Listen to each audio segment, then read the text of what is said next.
There we are. Good morning. Hopefully you're starting to see some friendly faces come in. I see the participants coming in the room. I'm Todd Phillips. I'm our webinar host at RE Journals. Let's see if I can get, there's me. Good morning. I'm going to do a screen share real quick. This is sort of my weekly comedy routine. Watch the older guy try to figure out how to work a screen share. Here we go. I screwed it up already. So here we are, 5th annual Indianapolis Commercial Real Estate Summit, brought to you virtually. Unfortunately, we were really hoping this one was going to be live. So we were ready to go live in January. Then we were ready to go live in February. Then we were ready to go live in March. April's got to be the month, right? Let's just get everybody that wants a vaccine vaccinated. Let's cut this thing down and get back to doing commercial real estate in person like we're supposed to as an industry. But I have to say, again, I always say this, and it's probably getting to be like a broken record, but we couldn't do this without sponsors. So for us to pivot from doing being a live event business and a publishing company, we had to figure all this stuff out. We couldn't have done it without all of these wonderful sponsors that have been with us, stuck with us, helped us continue to deliver educational, informational, and networking content. I'm going to show you how to network online in just 1 second. So this is us, in case you don't know what you logged into. RE Journals. We're 6 publications across 17 states, including Texas now. I'm a part of that. By day, I'm our CFO. By night, I'm the webinar host. We're going to start this off with apartment market forecast, opportunities and challenges. But before we do that, I'm going to give you one quick tour of our virtual lobby. So hold tight. Get that screen share up. Here we go. If you saw this, so if you logged into this event, you know because you clicked here to watch live event. But I want to point this out. Our tech team put this together. It's wonderful.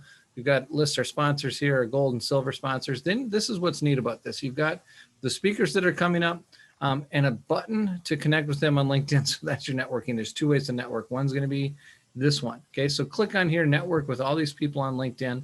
And you'll also find out what they're going to talk about here, which is nice.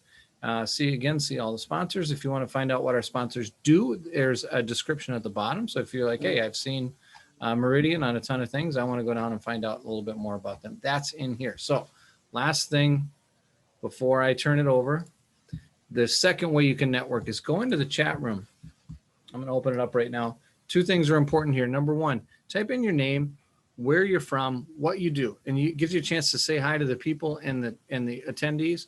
But also, before you do that, there's a drop-down box right above where you start typing, and that's going to say all panelists is the default. You want to go to all panelists and attendees, and then you can say hello, and I'll type hello, and get that chat room started. It's a great way to network, and that's also where you're going to ask questions of our panelists.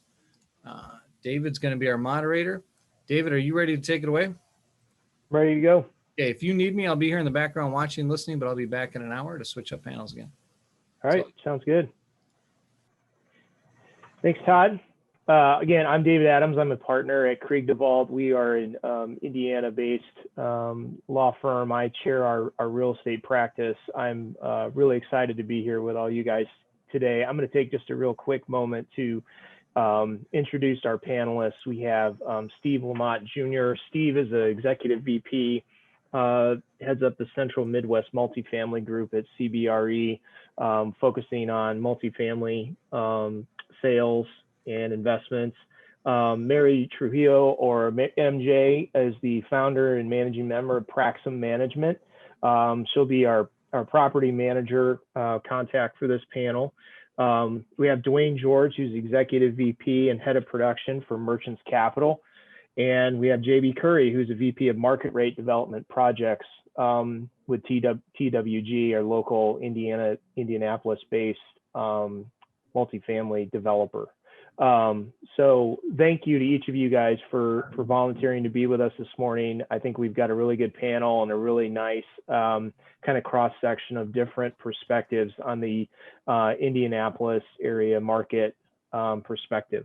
So with that, I just want to hit it off with just kind of a very broad, generic question, so to speak, with just generally, what's the state of the Indianapolis multifamily market from a development, investment, operations standpoint, and certainly management standpoint? Steve, could you mind kicking us off?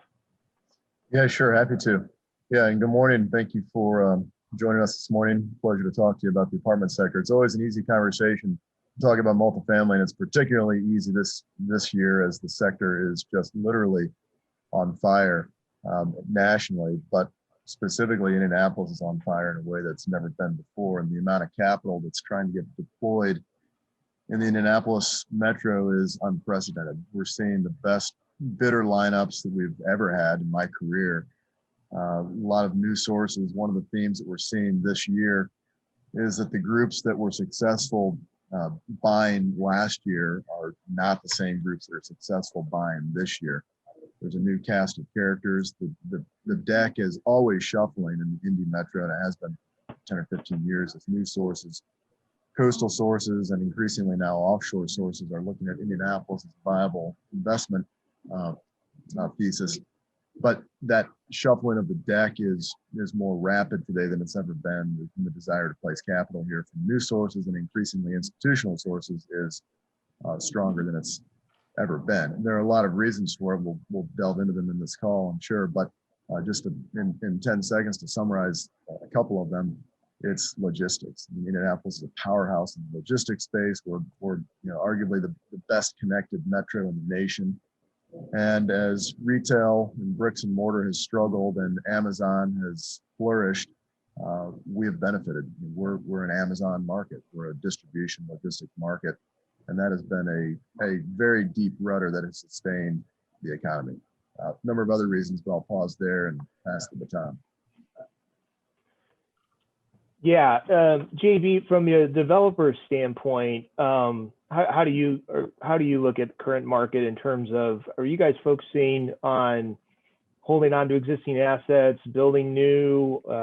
What's kind of been your focus in this market recently? Sure. A lot of different perspective on our end. So I would say Indianapolis in general on the multifamily side, incredibly positive view from our standpoint. And I say that although we delivered, I think it was 3 or 4 projects, including Indianapolis and other markets during the middle of COVID. And it was a hard year. There's no denying that. Our lease ups were slower. Our strategy on deals, it's incredibly helpful to have partners, both equity and debt, who are strong relationships. The WIT is one project for example, that we ended up refinancing and maintain ownership of that project, just because occupancies, they did dip a little bit during COVID, or at least stalled out some. People were not downtown as much.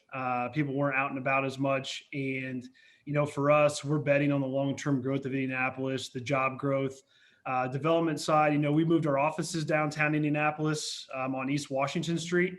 And so we moved in June 1st, 2020. So that's definitely a date I won't forget. But we also have units in this building as well. So, for us, we still think, the suburbs can succeed and so can downtown Indianapolis. It doesn't have to be one or the other.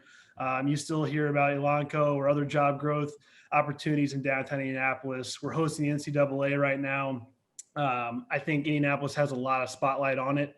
A number of the reports that Steve has seen and that I've seen continues to have Indianapolis in the top 3 or 4 as far as cities and markets that are going to rebound and succeed versus others post-COVID. So we still think there's a lot of great things downtown. The city's put a lot of improvements over the last decade plus. And I think downtown will still be, what it was, if not stronger than pre-COVID. Yeah, obviously everybody certainly hopes so. I mean, a vibrant downtown kind of just drives everything else. Absolutely.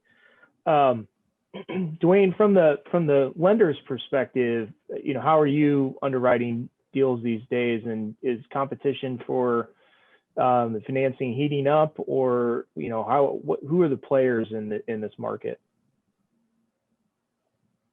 Oh, you're on mute. Good morning, everyone. Thanks for the opportunity to speak on this panel today. Really just, JB hit the nail on the head there with the market and of Indy being a relationship market. We're seeing that with our local presence, developers in our local markets are, very candid about some of the challenges that they've been faced with lease up. Some of the COVID related challenges are now playing itself out in the national market as well, relating to COVID reserves and transactions. So, these things are being instituted in deals that, weren't anticipated when they were going through construction and stabilization. So I would say overall, the market is still viewed that it's solid fundamentals. Fannie, Freddie, and FHA have looked at the market and they're really wanting to know, is there a local presence in the market? So is the management company local? Is the developer local? A lot of those conversations can drive a sharper execution. But if you're not local to the market, there's a lot of additional calisthenics that you're having to go through to get the agencies comfortable with doing deals to, not reduce leverage or institute higher debt service coverage hurdles. Overall, I think there is certainly something to say about the suburbs, how they've responded during COVID, really tight occupancy in the A and B class.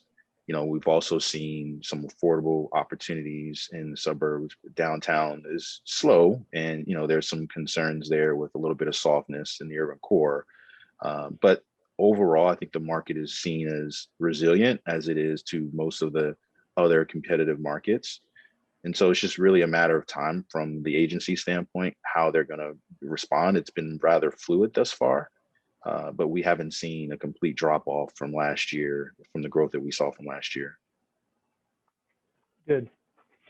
MJ, I'm curious on your perspective from the property manager's viewpoint of these projects. And since we've already, touched on COVID, I'm curious as in terms of how, you're responding with your clients in terms of COVID and managing rent delinquency or vacancies or just challenges in how properties are managed. And do you think any of those, hopefully as we come out of this pandemic, do you think any of those practices are likely to stick around even after the pandemic's over? Well, for one thing, I do see that the ownership and our equity partners have become much more involved in the day-to-day operations. And when I say involved, I don't mean really involved. I mean just a higher level of reporting and more detailed reporting and more often. So at the beginning, we were reporting rents and collections every single week, which typically that's more of a once per month type of reporting. But quite frankly, our lease ups and our stabilized properties have done exceedingly well. We have suburban properties here in Indianapolis, and our stabilized property actually did exceedingly well in delinquency. We had several months with zero delinquency for a large community of over 300 units. We had great rent growth, and we also had, we moved from the mid to low 90s up to the mid to high 90s in occupancy and have really maintained that occupancy level. And that includes really good rent growth as well. And the rent growth that we've seen has been both on the market rent side and the renewal side. As far as our lease ups are concerned, we had a lease up that launched in spring last year towards the beginning of COVID. And although we, definitely saw a decrease in traffic, in-person traffic, we did exceedingly well on that lease up. We're doing great. We're about 83% right now. And, all of those successes come down to our teams. We have fantastic teams who care a lot, who engage with their residents, keep the lines of communication open. And, I attribute our low delinquency and our good rents and good renewals to our on-site teams. And, we just really give a lot of thanks to them that they're so dedicated, and especially during unsure times, not just economically, but from your own health, personal well-being perspective as well. They really showed their professionalism and their care and compassion for their residents as well and their prospects. Good deal. Getting back to new money coming in and sort of outsiders' expectations on the indie market. I mean, is it possible that we're overinflating expectations, or the underwriting has gotten a little bit too aggressive. I know just in my own personal experience, and particularly in the multifamily sector, we're seeing transactions come in and clients talking about, product trading at a historically high level. It's almost like they have to get in the market. They have to, otherwise they're afraid they're not going to sure when we're going to see this purchase price again. And the transaction times are compressed, and it's just speed. I mean, generally speaking, are we heading in the wrong direction there, or is it just something we've got to, grab on and hold on tight? Steve, what do you think? Yeah, my theory is that we've entered into a new normal. The cap rate compression that we've seen over the last 12 months has been dramatic, and it's not necessarily sustainable. But I also don't believe that that we're going to see upward pressure on cap rates. It's virtually impossible to quantify the impact of all the new sources of capital that now want to be in the apartment sector because of its performance through COVID, and specifically want to be in the Indianapolis market because of all the reasons that we all understand on a day-to-day basis. So that capital that's coming out of other sectors, office, hotel, retail, that's just no longer deploying new capital into those sectors and coming into multifamily and coming into secondary markets like Indianapolis increasingly, that impact is impossible to quantify. We know it's significant, and that will be a tremendous driver of downward pressure, or at least stabilizing factor on cap rates. What's really interesting is that as you look back over the last 9 months or so, since August of 2020, the 10-year treasury has risen 110 basis points. While it's been running, and it's run most recently, the most dramatic run-up of the treasury has been over the last 45 days or so. But while it's been running, cap rates are compressing. So those are counter opposing forces, but it actually is happening right now, and it just speaks to the intense demand to get placed in this sector and in the Indianapolis market more specifically. So my view is that this is the rate of compression, again, not sustainable necessarily, although I don't think we're done compressing caps, but the level of demand and the general appreciation of asset value will continue, in my opinion. And one other point to consider as a basis for this theory is that let's look, Indianapolis, let's just say a suburban property will trade for 200 grand a door in the Indianapolis suburbs. Class A, suburban, new product, appropriately built for its submarket in a good location. That's 200 grand a door. In Denver, that's 350 a door or 400 a door. In many markets, it's 2x the cost as it is in Indianapolis. So the capital believes there's some room to push up asset value in markets like Indianapolis that are not maxed out on a price per unit basis, like a lot of other markets might be perceived to be. And just a case in point, what the capital's thinking, the Indianapolis apartment transaction volume increased 80% in 2020 over 2019. The capital's smart. There's not too much dumb capital out there like there's been in other periods where there were structures that were in place, and I'm thinking of the tenant and common structure in particular, that brought in a lot of uneducated capital. We don't see that today. It's smart capital that just has intense pressure to get out of other sectors and other markets. JB, from the developer standpoint, is the kind of current frothiness of the market, is that forcing you guys to make decisions on assets before maybe you thought you were going to have to, either in sales or maybe starting new construction or refinancing or anything like that? I think the big thing is just opening up opportunities. If you look at Indianapolis, specifically multifamily 10 years ago, as opposed to now, the opportunity to do a specific, podium structure deal in downtown or a certain new construction deal, maybe in the Broderville area, the opportunity might have been 5 or 10% of what it is today, just because of the amount of groups who can help fuel investments like that. So I think that's just a big thing, is really just opportunity. I know when we went to source deals 5 or 6 years ago, the amount of groups we had consider those were far fewer than we'd have right now. I know at the turn of this new year, I was getting cold called from capital looking to just buy TWG properties, just they didn't even know really what we owned or where we were, and specifically Indianapolis, because there's been such great press about our city. So really for us, I think on the new development front, we are maybe a little shorter in our time frame, so to speak. I think a lot more groups, pre-stabilized buyer used to be maybe 80% plus occupied. Now a pre-stabilized buyer is maybe this 30 to 40% occupied. So our investment cycle and time frame is definitely getting reduced. I guess the one concern there is how fast is too fast and where does it end? I don't think we're at a point where other markets have been such that people are still expecting unreasonable returns and unreasonable timeframes. So no, I think it opens up more opportunities. I think it's good. There are a number of multifamily developers here in Indy. We go to different markets and see each other. I think it's positive.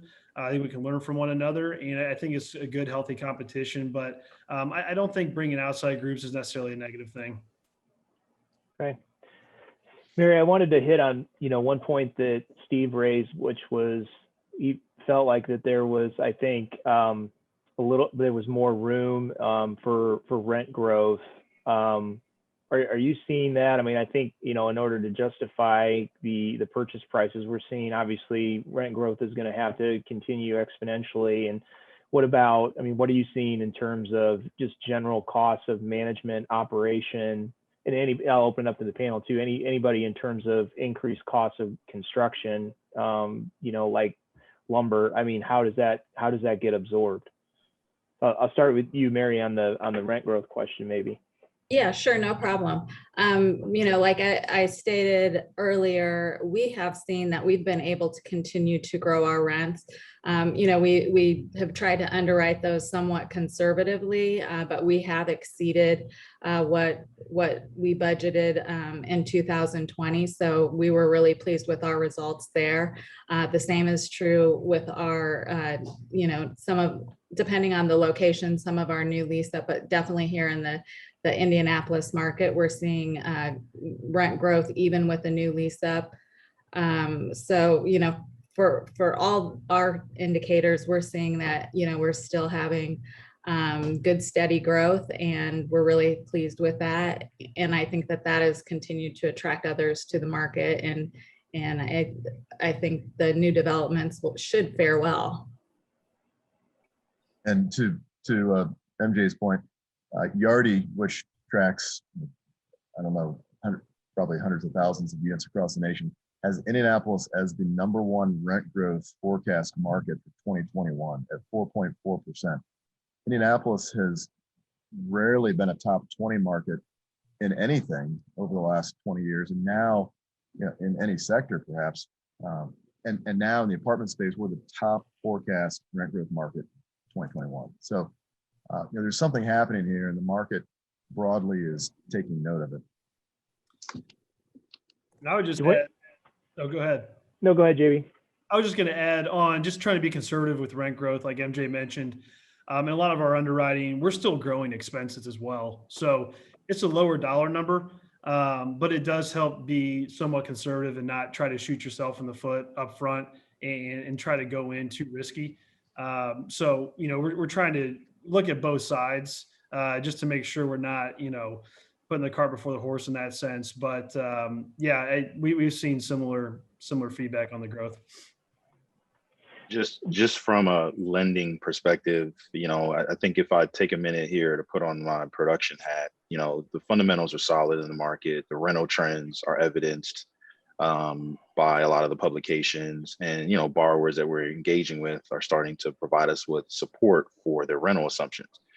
But I think sustainability is the key here, and putting on the GSE lender hat here. What we're seeing is just a lot of conversation around historically. We're providing good analysis on future trends. We're providing good context around occupancy during COVID, but we're still battling against, historically this market was a pre-review market. And, while a lot of that communication has subsided somewhat, it's still having effects in the residential as well as the commercial sectors, right? If you have ground floor retail, the agencies are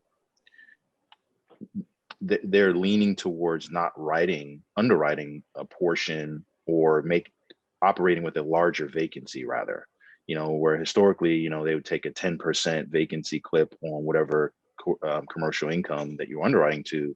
We're seeing upwards of 50% reduction in commercial income. So I think sustainability is still somewhat of a challenge from the lender perspective.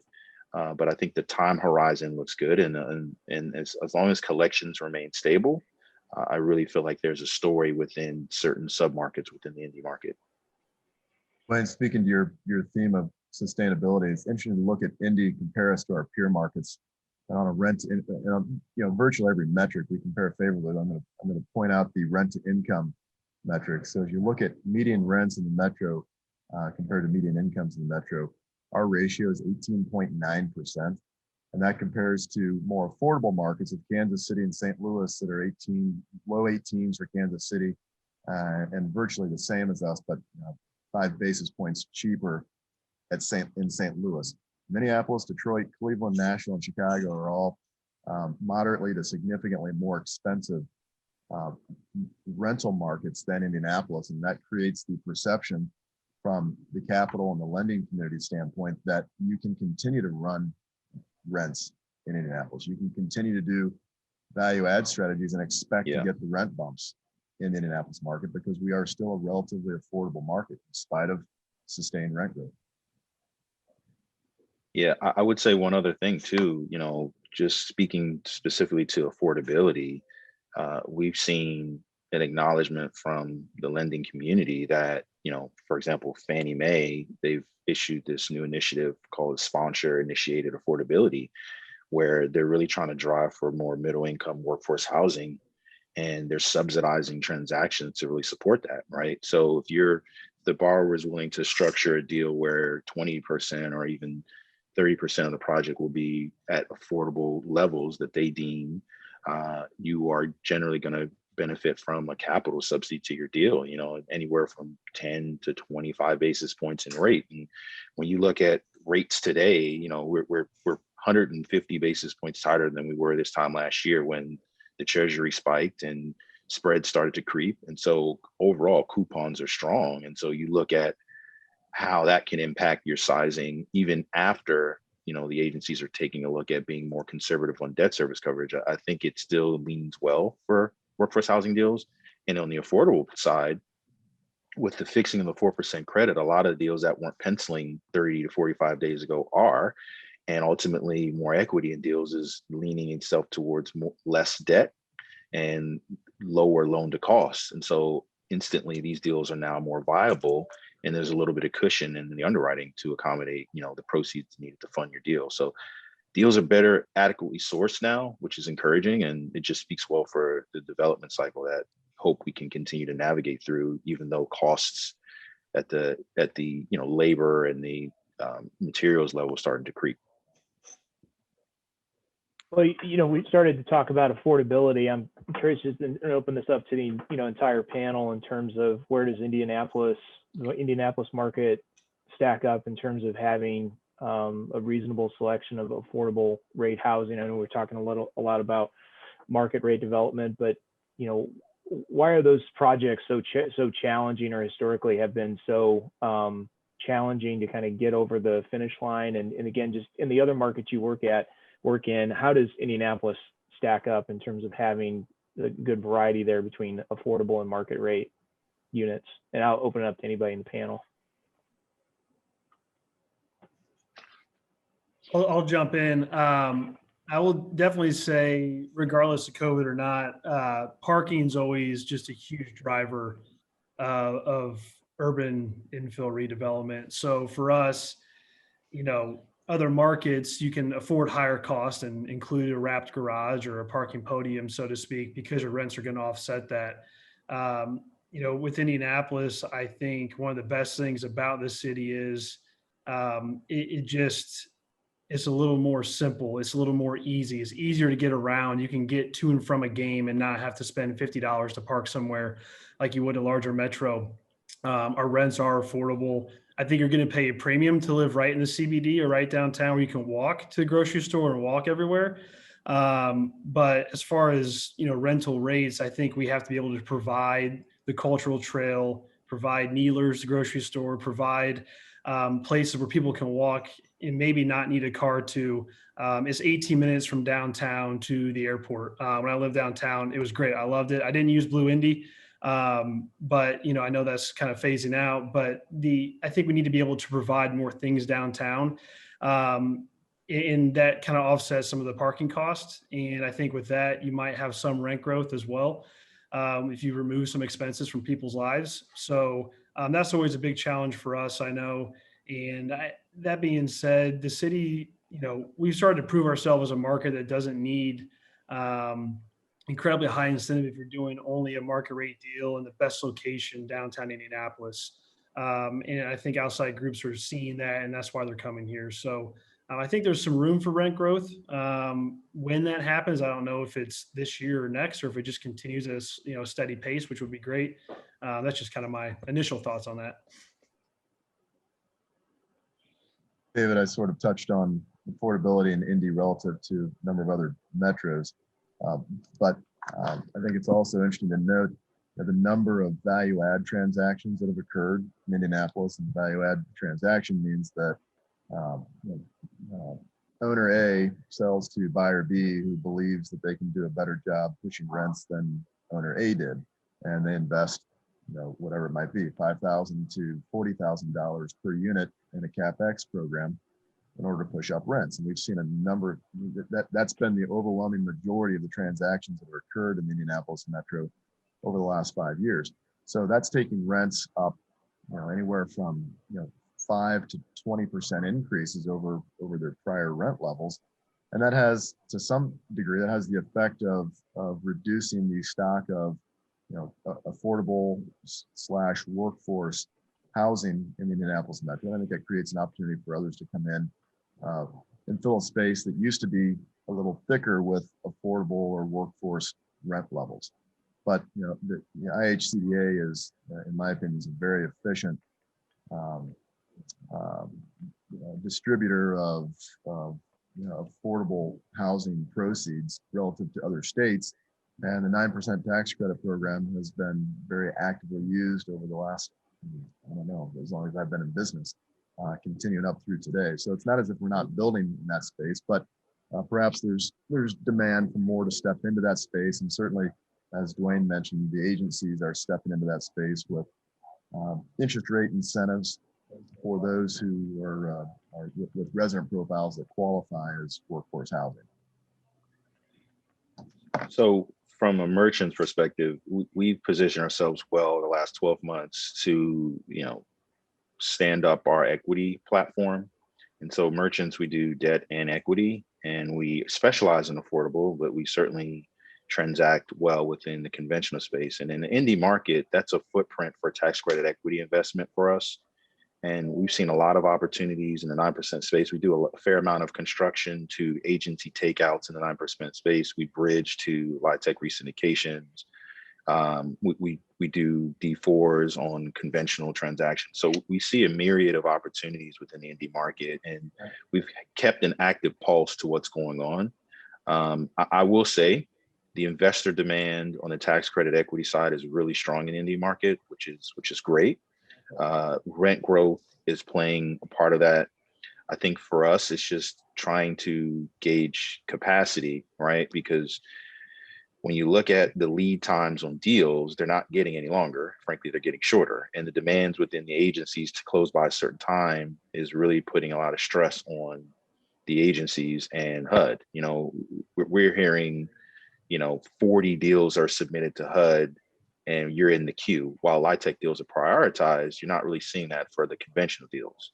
Then you pivot to the agencies and they're looking at unprecedented inflows nationwide. So it just seems like while the activity is great, we're as busy as ever. It's just bar expectation is having to be managed by actually being in a queue and then prioritizing the deals as they are submitted, not necessarily as we discuss it with them on a daily basis. So maybe the takeaway from this segment right here is just great activity, institutional equity coming in at a high rate. You know, a lot of our very astute developers are transacting, and you got a lot of capital coming into the space. So those fundamentals are strong. I just think it's a matter of capacity and managing through it while with the backdrop of COVID.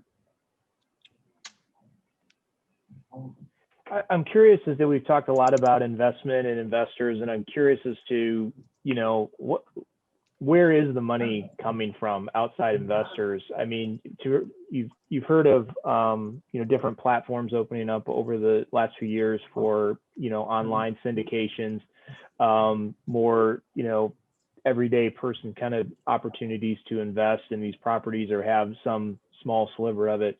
Is that in any way gaining steam in the multifamily space? Because I have not seen any, of my clients, in any way relying on those types of platforms. It's always been, working with sort of traditional sources through private placements or otherwise. You guys have any opinion on the sort of overall investment investor profile in these projects?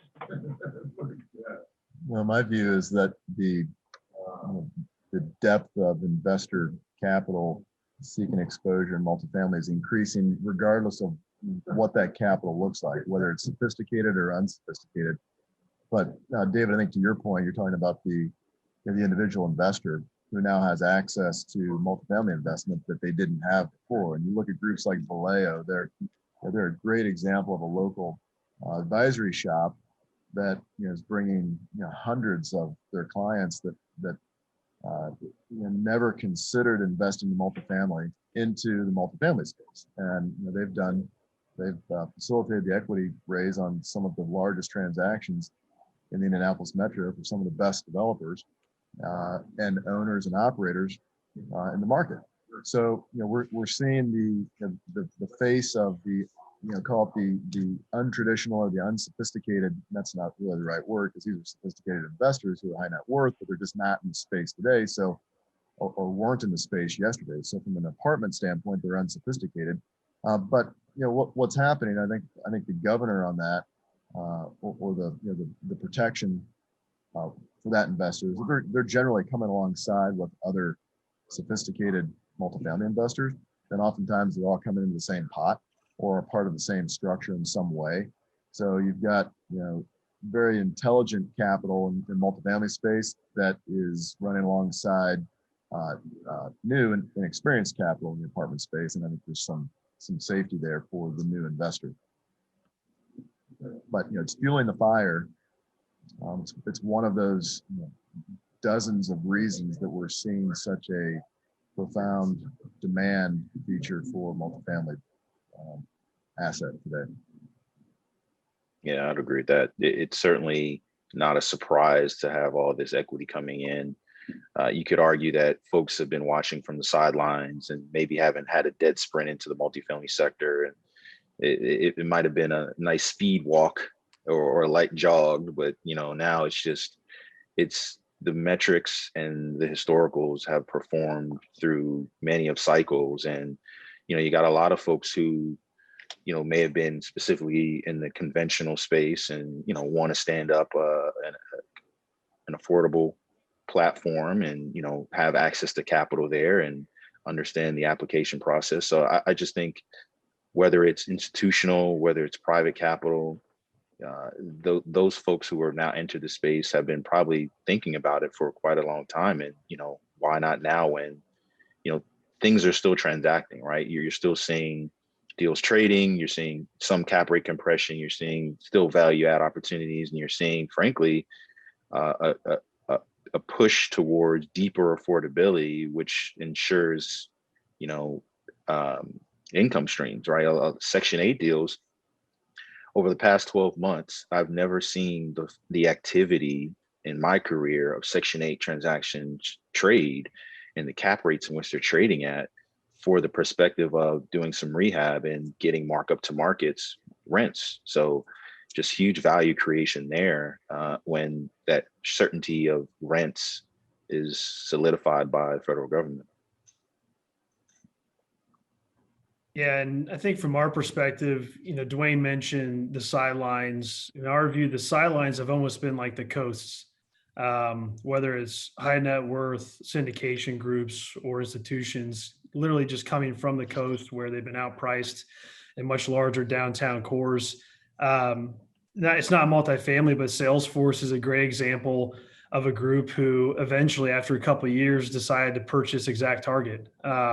That's a great example of looking elsewhere. Obviously there's a ton of business involved with that, but those are the calls I've been fielding, and we've seen is just similar groups that were in the Midwest as before, but now they're just larger and they're more widespread. It's also kind of interesting. I always viewed Indiana as kind of the heart of the Midwest, and then you start talking to groups and you realize Midwest is really further west than Indiana. But yeah, it's been very interesting from that perspective. And I think it will continue. Well, JB, you talk about the primary markets and the outpricing that's happening in the primary markets, and that's been a theme that we've seen for a number of years now. With capital, it just gets priced out of the coastal markets, the smile markets, the places where the offshore capital. Here's a great example. The offshore capital likes to invest in markets that where it would like to vacation, and there probably aren't too many folks from overseas that would put Indianapolis on their short list for vacation spots. But that's changing because as the primary markets have shifted from just being very expensive to now being many of them are either burning, literally. The markets are in free fall. San Francisco is a great example where rents plummeted 15-20%. So those markets are no longer safe. They're no longer attractive to offshore capital or domestic capital, and I'm speaking institutional capital particularly. So that capital has to pivot, and they've got to go somewhere. Their need to invest didn't just disappear. So the first choices are these secondary markets, whether it's I call it the super secondaries like the Denvers, the Austins, the Charlottes, the Nashvilles, or increasingly the traditional secondaries like Indianapolis that have phenomenal demand features, phenomenal employment diversification, and the fact that Indianapolis is listed as number 17 in CBRE's National Tech 30 emerging markets is validation of the fact that we've really been successful in this metro at becoming a legitimate player in the tech space. We're growing jobs in this space. The fact that we've got Salesforce's second largest operation in the US, right behind San Francisco, is remarkable. 10 years ago, if we said that, we'd all say, yeah, you're crazy. That'll never happen. But we are. Emphasis building their global training facility at the airport. It's happening. It's under construction right now. So, the market is recognizing that there are alternatives to the prior first choice markets, and Indianapolis is increasingly finding itself at the top of that list. I want to take a slight detour here. We had a question come up in our chat room from Stephen Booty, who's an art consultant, and he raises an interesting question about amenities in our multifamily projects like public art, and are things like public art being considered for new projects, or when you're doing a value add, or Steve, you mentioned a CapEx program, but I think maybe even a broader question is, what are sort of the changing tastes in amenities for multi-projects in this market? I'd be curious if MJ, if you had an opinion on that from the management standpoint, in terms of are things like art and common area space and things like that, even in the age of COVID, are these things that residents are looking for? And JB, maybe from your experience as a developer, what kind of things are you planning and thinking of in terms of designing new projects? I absolutely think that they're important. I think with the pandemic, the pandemic just jump-started the work from home atmosphere, the need for work from home, the desire of work from home. So that's putting a larger impact on the rental market to provide amenities that enhance that portion of somebody's life, frankly. To be able to not have to take a Zoom call in your own apartment to be able to go and utilize a private conference room on the property, to be able to utilize, commercial grade printers, those types of things. Shared workspaces are so much more important, and those are definitely things that we've before the pandemic planned on and have started incorporating into our projects. So anything that enhances the amenities on the property, I think is super important. Yeah, I agree, and we're absolutely coordinating public art at our properties. I think we learned with COVID that IT and having platforms to interact virtually is incredibly important, but probably more important is mental health. And whether you're in high school or college right now, or if you're a working adult, face-to-face interaction, or at least interaction with something other than just maybe a concrete sidewalk, asphalt in the building, it is incredibly healthy and important to everybody. And, for us, it's that kind of balance of seeing a smile, seeing a person, or at least interacting with a different perspective or a different view, getting outside. There are a lot of long, cold, gray days in Indiana during the wintertime. So absolutely, we're using public art and trying to be as effective as we can with that. Yeah, and I would say, definitely things like kitchens, urban gardens, things like that are amenities that offer residents, like you said, a mental break that can attribute to their overall being is super, super important, and it's super needed and it's desired. And we are definitely hearing that from our prospective renters.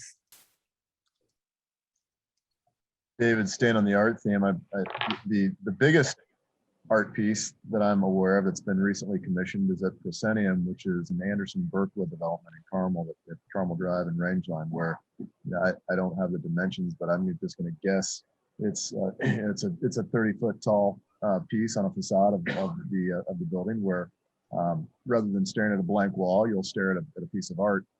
And I can't tell you the number of clubhouses that I've been into over the years. And we get to see a lot of clubhouses, some that are done well and some that are not done well, where you've got long hallways, or you've got large, expansive wall sections where there's nothing. And maybe there's a table with a flower, a vase with flowers that are just screaming for an art exhibit. And I think it not only does three things. It fills the space, it supports the local art community, but also it adds a sophistication and a degree of refinement that let's just say that the new construction space, the Class A space, needs to speak to when you're charging $2 a foot for rents, or $2.50 a foot for rents in isolated cases in the Indianapolis metro. I think it's great you guys have that perspective on it. I didn't expect to ask a question about that, but I think it's a great point about amenities and thinking about the residents in these communities. Back on kind of looking forward a little bit and looking further down the road. So, I mean, depending on, how long each of us have kind of been in this industry and been in the indie market, we've seen some pretty major things happen over the lifetimes of our careers. There was the tech crash in 2000, there was the financial market crash in 2008, and now of course we're in the middle of dealing with, hopefully towards the end of dealing with COVID. Look in your crystal ball and see, what's next. What should we be preparing for based on our various interactions in the multifamily market, and what could that be, and how do we best position ourselves to brace for the impact of the next pandemic or financial disruption, so to speak? Open that up to anybody. I think as we look at COVID has been a moment of clarification to the market as to why it wants to be exposed in two sectors, multifamily and logistics in the U.S. And those two sectors are, jockeying for position as the number one in the nation in terms of investor preference. Multifamily won in 2020, but logistics wins in certain markets, and those two spaces are on fire. So, and on fire, I would say, because of COVID. in large part, not in spite of COVID, but because of COVID and the pandemic. And we're going to get past this, of course, but the memories of multifamily holding up well during an unprecedented pandemic, I think will be long. And I think the sector has a long run, and forget about talking about the sunset on this particular cycle. The fact that we're now 13, 14 years into an expansion in the apartment space, it's unprecedented. And I think that it defies conventional wisdom, but it defines this new normal that we're in right now. Dwayne, from your perspective, in terms of you're looking at, I mean, how can owners and operators kind of best shore up the balance sheet? Or, I mean, you talked before about COVID reserves and things like that. I suspect it's something that's more of a short-term thing, but are there things like that you'd be looking for in the future for owners and operators to sort of account for on the balance sheet in terms of bracing for something like this? I think COVID reserves, they're starting to lessen as we speak, which is good. There was a lot of ambiguity around what the release provisions would be relative to states and local cities rolling back, mandates. So that's encouraging. So to your point, I certainly believe it is a short-term thing. One of the things, though, that has become clearly a focus in the lending community is just the ability to convert on a new construction deal and truly assess the timeline to develop and stabilize. There's been a fair amount of creep where, developer assumes 36 months is more than achievable. Then there's one extension, there's two extensions. So there's a lot of fatigue around granting extensions and the cost associated with holding that transaction on an agency's balance sheet. So I think what's really going to be compelling for developers is to really start to think about ways that they can negotiate with their construction lender early conversion metrics. Maybe there's the ability to convert with some sort of capital or credit enhancement so that the agencies see more consistency in deals converting within those timelines.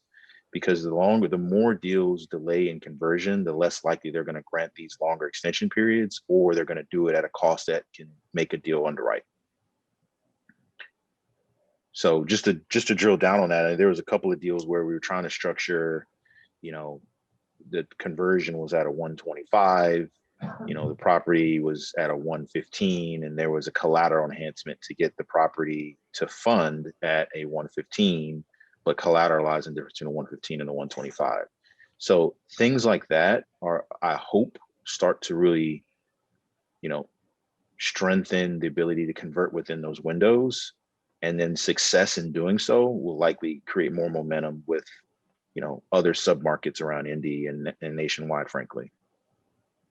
So hi, good morning. Can you hear me? Yes. Greg, hold tight. We'll be with you in 7 minutes. The start of our next panel. Mary and JB, from the sort of the developers and the manager's standpoint, kind of looking forward, how are you guys viewing the future in terms of how are you preparing for sort of the next downturn, or how are you changing operations at all?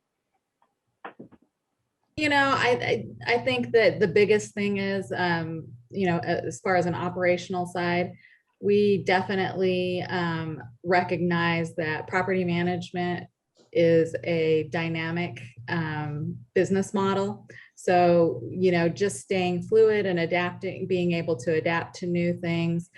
Technology is a big part of what we're doing, and making sure that we're staying ahead of the curve on technology. And if we see opportunities to not just have a multifamily business solution, but a good business solution overall, making sure that we're implementing those solutions early on, so that we felt that we were very fortunate when the pandemic started. We were already utilizing, virtual tours. We were already utilizing work from home for a lot of our employees. So we were ready for those types of things. And I think that going forward, it's just maintaining that open mind for those types of solutions. Yeah, and I would just add, kind of to Dwayne's point on duration and extensions or early conversion. We've really looked at pre-leasing a lot sooner than we typically would have. Hard hat tours when appropriate as well, just to get people in the property, get the marketing up sooner, making people aware of delivery dates, when things are. And then, for us going forward, there was this kind of belief pre-COVID of, hey, can Indianapolis keep up with this pace? Can multifamily continue to be successful like it has been for the last 5 years? And then COVID hit. And there's this belief of, is this an artificial kind of, reduction or slowdown in the economy, or is this natural, what everybody was expecting as far as some sort of slowdown? For us, it really has a lot to do with construction costs.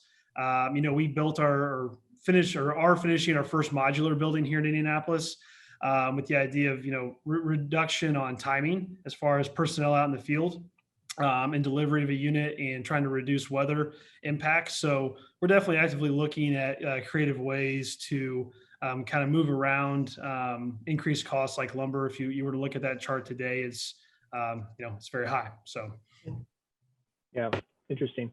Well, we've got just a few minutes left. I want to open it up again to the panel. If anybody has any sort of parting shots that they want to leave our participants with today.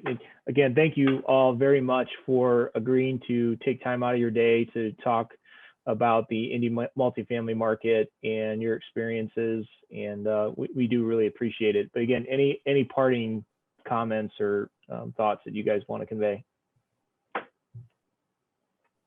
Well, I'll just state the obvious. Go ahead, Dwayne.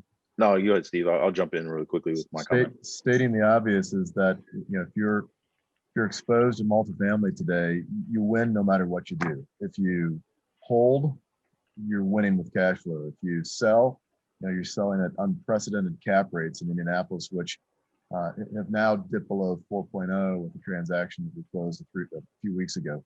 If you refinance, you're generally still winning in spite of some rate run-up. And if you recap, take on a new partner, you've monetized while you've held asset base. So it's a win-win scenario in the multifamily space today, and it's unlike anything we've ever seen before. Yeah, I second that. Just really great activity, really great development sites that are coming out of the ground. Really strong cash flows on deals that are in process. We're seeing deals starting to refi a little earlier and still paying prepayment penalties, frankly, because the coupons are still really attractive historically. And so, a lot of that cost to refi is being paid for within the first 2 years, which is like a good metric when you really try to figure out the cost to refi.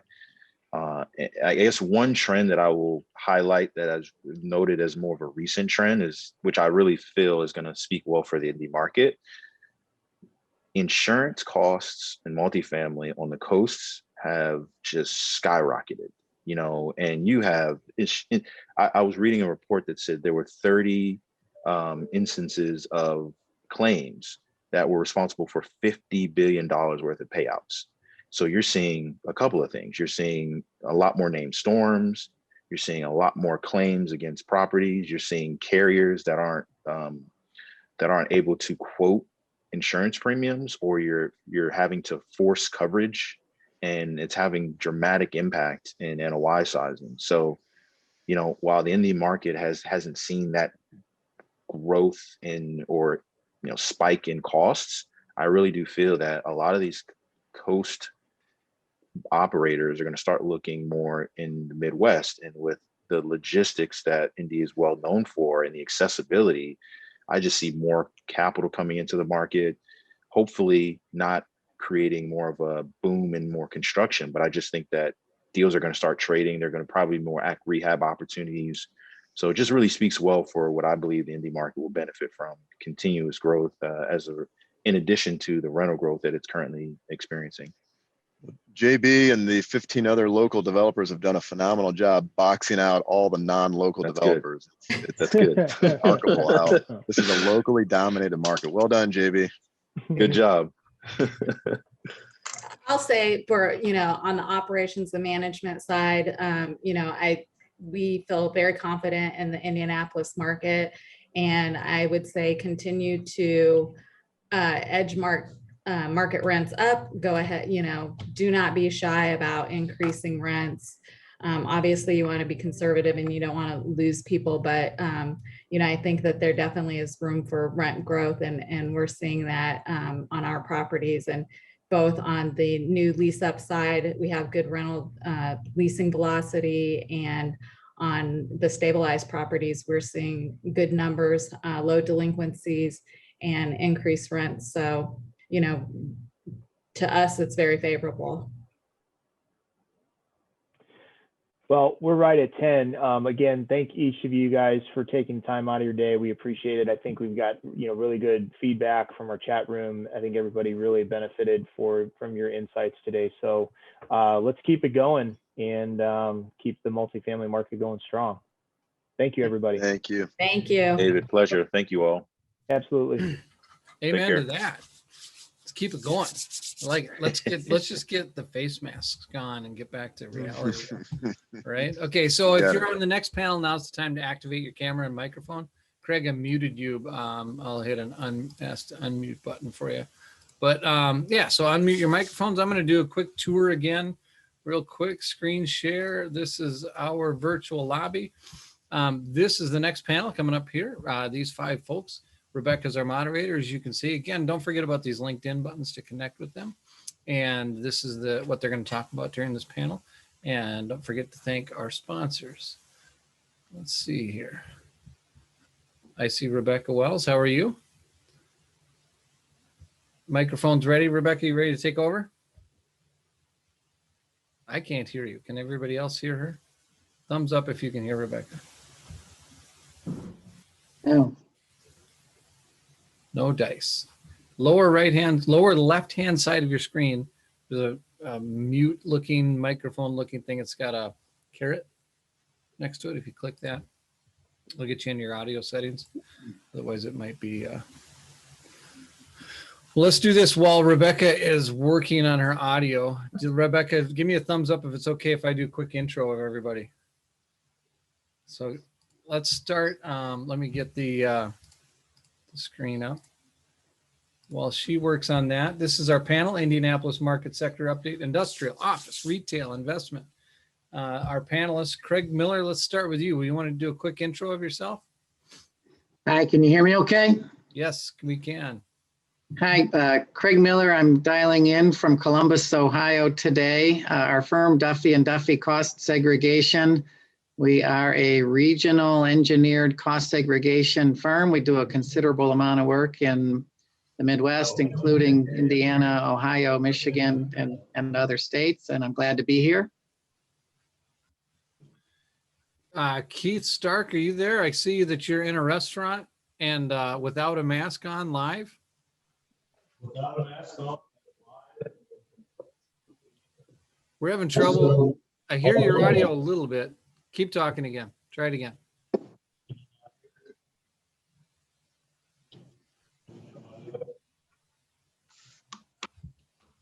Let's go over to Jason Speckman quick, and we'll this is it feels like a Technology Tuesday today. Technology, can't live with it, can't live without it. Right?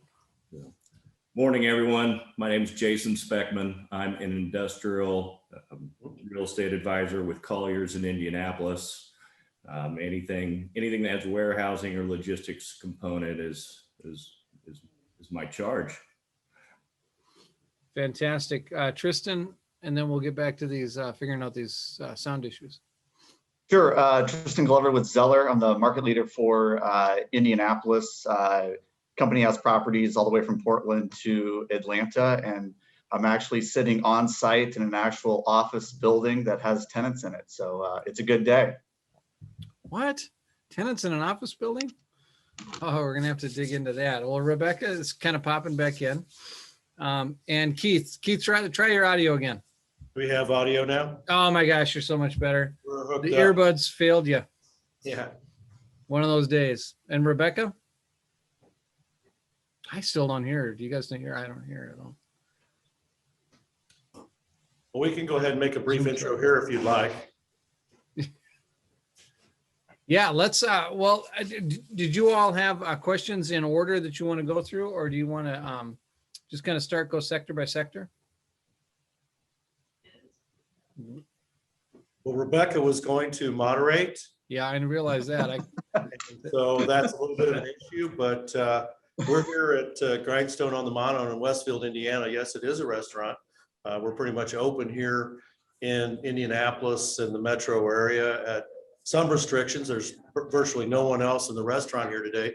So no, I'm not wearing a mask because there's no one here other than Blake Fogelsong, who is the owner of Clancy's Inc., who owns Grindstone on Monon. And he's allowed us to step in here. We thought that it would be a nice idea to bring a little bit of a background, bring a little bit of actually what's going on out in Indianapolis as we're talking. But he's been kind enough to use this as our background for our event today. Thank you, Keith. I appreciate it. And we're looking forward to getting back to normal this year, and no mask mandate ended April 6th coming up. So we're looking forward to having you in. That's a very important date for all of us. Yeah. We're looking forward to that. Thanks. All right. Thank you. Yep. Well, Keith, I follow you on LinkedIn. We're LinkedIn friends. I don't know if you knew that, but I love your posts, and you're such a strong advocate for retail. So April 6th is a big day. What do you expect to see happen when it feels like the floodgates should open, but is that realistic? Well, we're now 1 year into the government mandated shutdowns and restrictions, so social distancing, mask wearing, seating capacity, limitations on bars, et cetera. And April 6th is the date that restaurants are back to about 75% of capacity allowed via the state of Indiana. Now they do allow bar seating, which was eliminated for a long time. And as of April 6th, we're virtually, no pun intended, back to normal.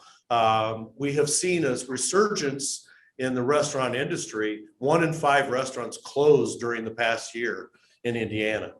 And so 20%, we've been busy, Consortium CRE over the past year, shutting down restaurants, not opening restaurants. Restaurant sales were down as much as 80%.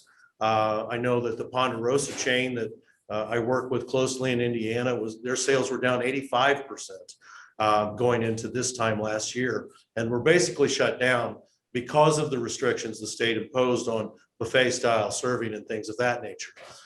So basically they closed them. They will never reopen again. Ponderosa now has evaporated the state of Indiana after 40 years, and they won't be back. So there's some very tragic stories about what have happened to restaurants, but restaurant sales are coming back as they reopen, pushing sales to takeout, dining, pickup. They've tried everything, ghost kitchens, everything they can to create revenue. But their cost of operations have gone through the roof, because typically a restaurant will run 10 to 20% of every dollar goes to cost of operations. We're seeing that skyrocket in the various industries to as much as 4,000%. So basically they're so underwater that because revenues are so low that it's a big problem. But we're very excited about getting back open in 2 weeks for restaurants. So is it realistic to believe that they'll bounce back, or do you feel like there might be some latent fears out there that are going to keep folks away from retail? It's going to depend upon the specific restaurant in the category, whether it's full service, white tablecloth, QSR, whether they have drive-through or not. Actually, we saw I represent Firehouse Subs in Indiana and Illinois, and their restaurants, their sales are actually up as high as 40% in existing units because of the fact that they have drive-up, the ones that have drive-up. 5 of the 25 Firehouse Subs in the Midwest, the Indiana and Central Illinois region have closed because they were independent franchisees that weren't sophisticated enough to figure out the PPP program, how to get it to their employees. And oh, by the way, where do I download all this, as we're experiencing today? And where's the link, et cetera. And so they closed permanently. They will not reopen. And that leaves the remaining unit. They did not have drive up. They couldn't figure out how to do pickup, how to do massive delivery. They really just were left kind of hanging. They were inexperienced restaurant operators trying to run a single unit. Some retailer or restaurants, the ones everybody wants to, or is retooling their concepts now to provide drive up, to push product out through delivery, pickup. They're doing pickup windows. All the new Qdobas that we're doing will have pickup windows. They are not a full-blown drive up, but they're basically using apps and technology to allow people to come in, order on their way there or in advance, come through the pickup window and pick up their product. So to answer your question, the restaurant sales are coming back. Some restaurants are back to where they were year over year, because not only they're open for business at 75%, but they've created all these other ways of driving revenue to stay alive. And so we're back. Year over year comps are gaining ground, and we're optimistic that by April, or by the end of April, at least at the end of second quarter, we see year over year. And I'm talking 2019, not 2020, because 2020 was just, lost the whole year. So we're using comp sales over 2019 to see. That's our measure. That's our benchmark. I like that you mentioned that. Everybody's going to have record sales growth from 2020 to 2021. Not hard to do. Not hard to do at all. Tell the investors we tripled sales. Rebecca, how's your microphone situation? I don't know. Can you hear me? Yes. Yay. Okay, good. Sorry, I'm going to let you take over. Sure.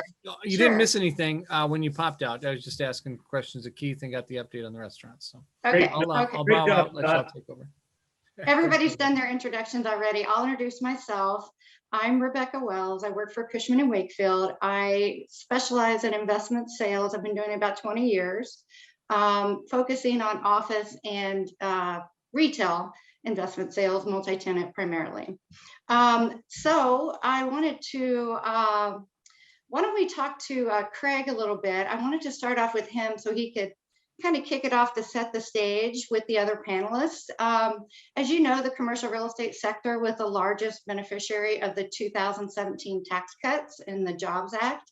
2020 was devastating to the economy with COVID and loss of jobs. What do you think is in the 1.9 trillion American Rescue Plan relief bill passed by Congress and signed by President Biden on March 11th? Why don't you tell us a little bit about that? Thank you, Rebecca. Todd, do you have a slide for me for this, or? I think you have to share your screen. Yeah, I can get it for you up here real quick, Craig. Just give me a minute if you don't have it handy. Loving this technology. Love you. Well, while Todd's accessing that slide, I wanted to share, and the attendees and panelists, feel free to print that and share that. A lot of this information was taken from a media release from House Speaker Nancy Pelosi's office. And one of the goals of the 1.9 trillion American Rescue Plan was to reduce the poverty rate in the United States by as much as 50%. And if that can happen, that will be wonderful. Some critics will, and conservatives may argue that that's an unrealistic goal, just to throw money at a problem. But on the screen are some of the highlights of the recent bill that was signed by the president on March 11th. The earned income tax credit was expanded. There will be more Americans eligible for the earned income tax credit. The wage cap and the earnings limit for seniors was raised. The credit was expanded. The rebate checks are going out and have gone out. The child tax credit expanded. It's going to take some time. The fourth bullet on the left, a $28.6 billion SBA administrated restaurant revitalization grant program. And the SBA has been overwhelmed with the payroll loans since last year. The rules have yet to come out. The application process is going to take some time to put together, but this is a full grant program for restaurants with 20 or fewer locations. So hopefully that'll be online and available sooner than later. A lot of this money in the plan goes directly to states, for state and local governments, K through 12 schools and higher ed. Another $39 billion directly to the states in the form of block grants for childcare. More money to the states for childcare entitlements. housing, nutrition, the SNAP program, unemployment was extended again. $1 billion is in the bill for Head Start, the federal poverty pre-K educational program for the purpose of improving facilities and purchasing personal protective equipment, hiring employees. The payroll protection loan program was expanded, another $7.25 billion. And for the first time, 501c not-for-profits that were not eligible in 2020 will now be eligible. There's lots of grants, economic disaster loan grants, FEMA for police departments and fire departments and first responders, $350 billion for capital investments. So for fire pumpers and heavy rescue vehicles, ambulances, police training. So that should be good. More subsidies for the Affordable Care Act for health insurance, COVID testing, the employee retention credit, which was set to expire this month, was expanded through the end of 2021, extending COBRA health insurance benefits and for employers to be able to extend employees' health insurance and receive a credit for employers that pick up the COBRA insurance premium. So there's a lot of money that is in this plan, and it'll be hopefully 2021 is going to be a good year. Experts and economists predict that the economy should grow at 4 to 5% this year. The economists are predicting that China's economy is going to grow between 7 and 8%. So they're ahead of us already. But it should be a pretty good year, and that should be a pretty good year for the commercial real estate development and ownership sector. So that's a lot of money that's going to be sloshing around. What about the economy and Biden's new tax plan? If he gets, another $3.7 trillion passed for infrastructure and roads, how is that going to impact the economy? And what provisions are in his tax bill that would impact commercial real estate in particular? So the next slide, this is taken from public records, but also from President Biden's campaign election website last year. And since his election, nobody likes to pay higher taxes, and in the commercial real estate sector, we are all for paying our fair share of taxes, but the taxes paid should be fair and equitable. And the 2015 PATH Act that Congress passed was favorable to businesses and commercial real estate, and the 2017 Tax Cuts and Jobs Act, very favorable to businesses, but especially the commercial real estate sector, which was the largest beneficiary by far of the 2017 tax bill. But President Biden has publicly proposed to raise $3 to $4 trillion over the next 10 years, which would require the individual tax rate to go back up to pre-2017 levels of 39.6. Corporate tax rates were cut from 35% to 21% in the 2017 bill, and he would propose to raise that to 28. Capital gains tax, for those that invest in long-term capital assets and investments, real estate, but also other types of investments, enjoy a lower capital gain tax rate because we are taking risk and creating jobs and building the tax base. And we are rewarded for that investment and risk taking by taxation at lower tax rates. And that's been the case for several decades. But currently there's discussion that the president would like to see investment income and wealth taxed at the same rate as wages. The 2017 Tax Act had a favorable 20% pass-through deduction. The president proposes to eliminate that.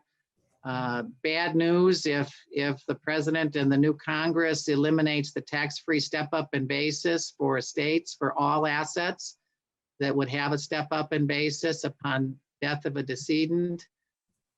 Especially of interest to our industry, the commercial real estate sector, the ability to take advantage of a qualified tax deferred Section 1031 exchange has been available for 100 years in the United States. And there are discussions and proposals to do away with that. And the Congressional Budget Office has some statistics that we think are inflated as to how much taxes are deferred each year. Section 1031 exchanges are very favorable, growing the economy and growing the tax base and getting higher rents and transfer prices. Will we see a change in depreciation and cost recovery? Will we see an elimination of what's known as the carried or promoted interest as it relates to general and limited partnerships and real estate deals?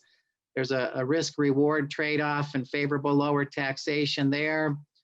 I think everybody supports making investment long-term in transportation and infrastructure and 5G, and a planned $4 billion new transportation and infrastructure bill will be before Congress this year. The Highway Trust Fund is depleted, and the federal excise tax does not collect enough each year. Will Congress pass an additional excise tax and make the user pay? Or will they just borrow from the general treasury and increase the deficit? My prediction is they're not going to raise the excise tax, and they're just going to continue to borrow because interest rates are low. The president also has his green energy plan, which will include retrofitting of existing commercial buildings and trying to establish national minimum green building codes. As we know, the states dictate what the state will determine will be the minimum building code standards, but it's going to be a big push for energy efficiency, and there will be opportunities for commercial property owners and developers and potentially tax deductions and credits to incentivize reducing our carbon footprint. Wow, so that's a lot, right? So what is the key takeaway? I mean, do you see with all this money in the economy, inflation, and is that good for real estate? And then if you increase taxes and reduce the eliminate carried interest, eliminate 1031 exchanges, increase the capital gains rate, what's that impact on taxes? Is that not a chilling effect? Or on real estate, is that not a chilling effect? And then how can we as real estate professionals, try to impact what's happening in Washington?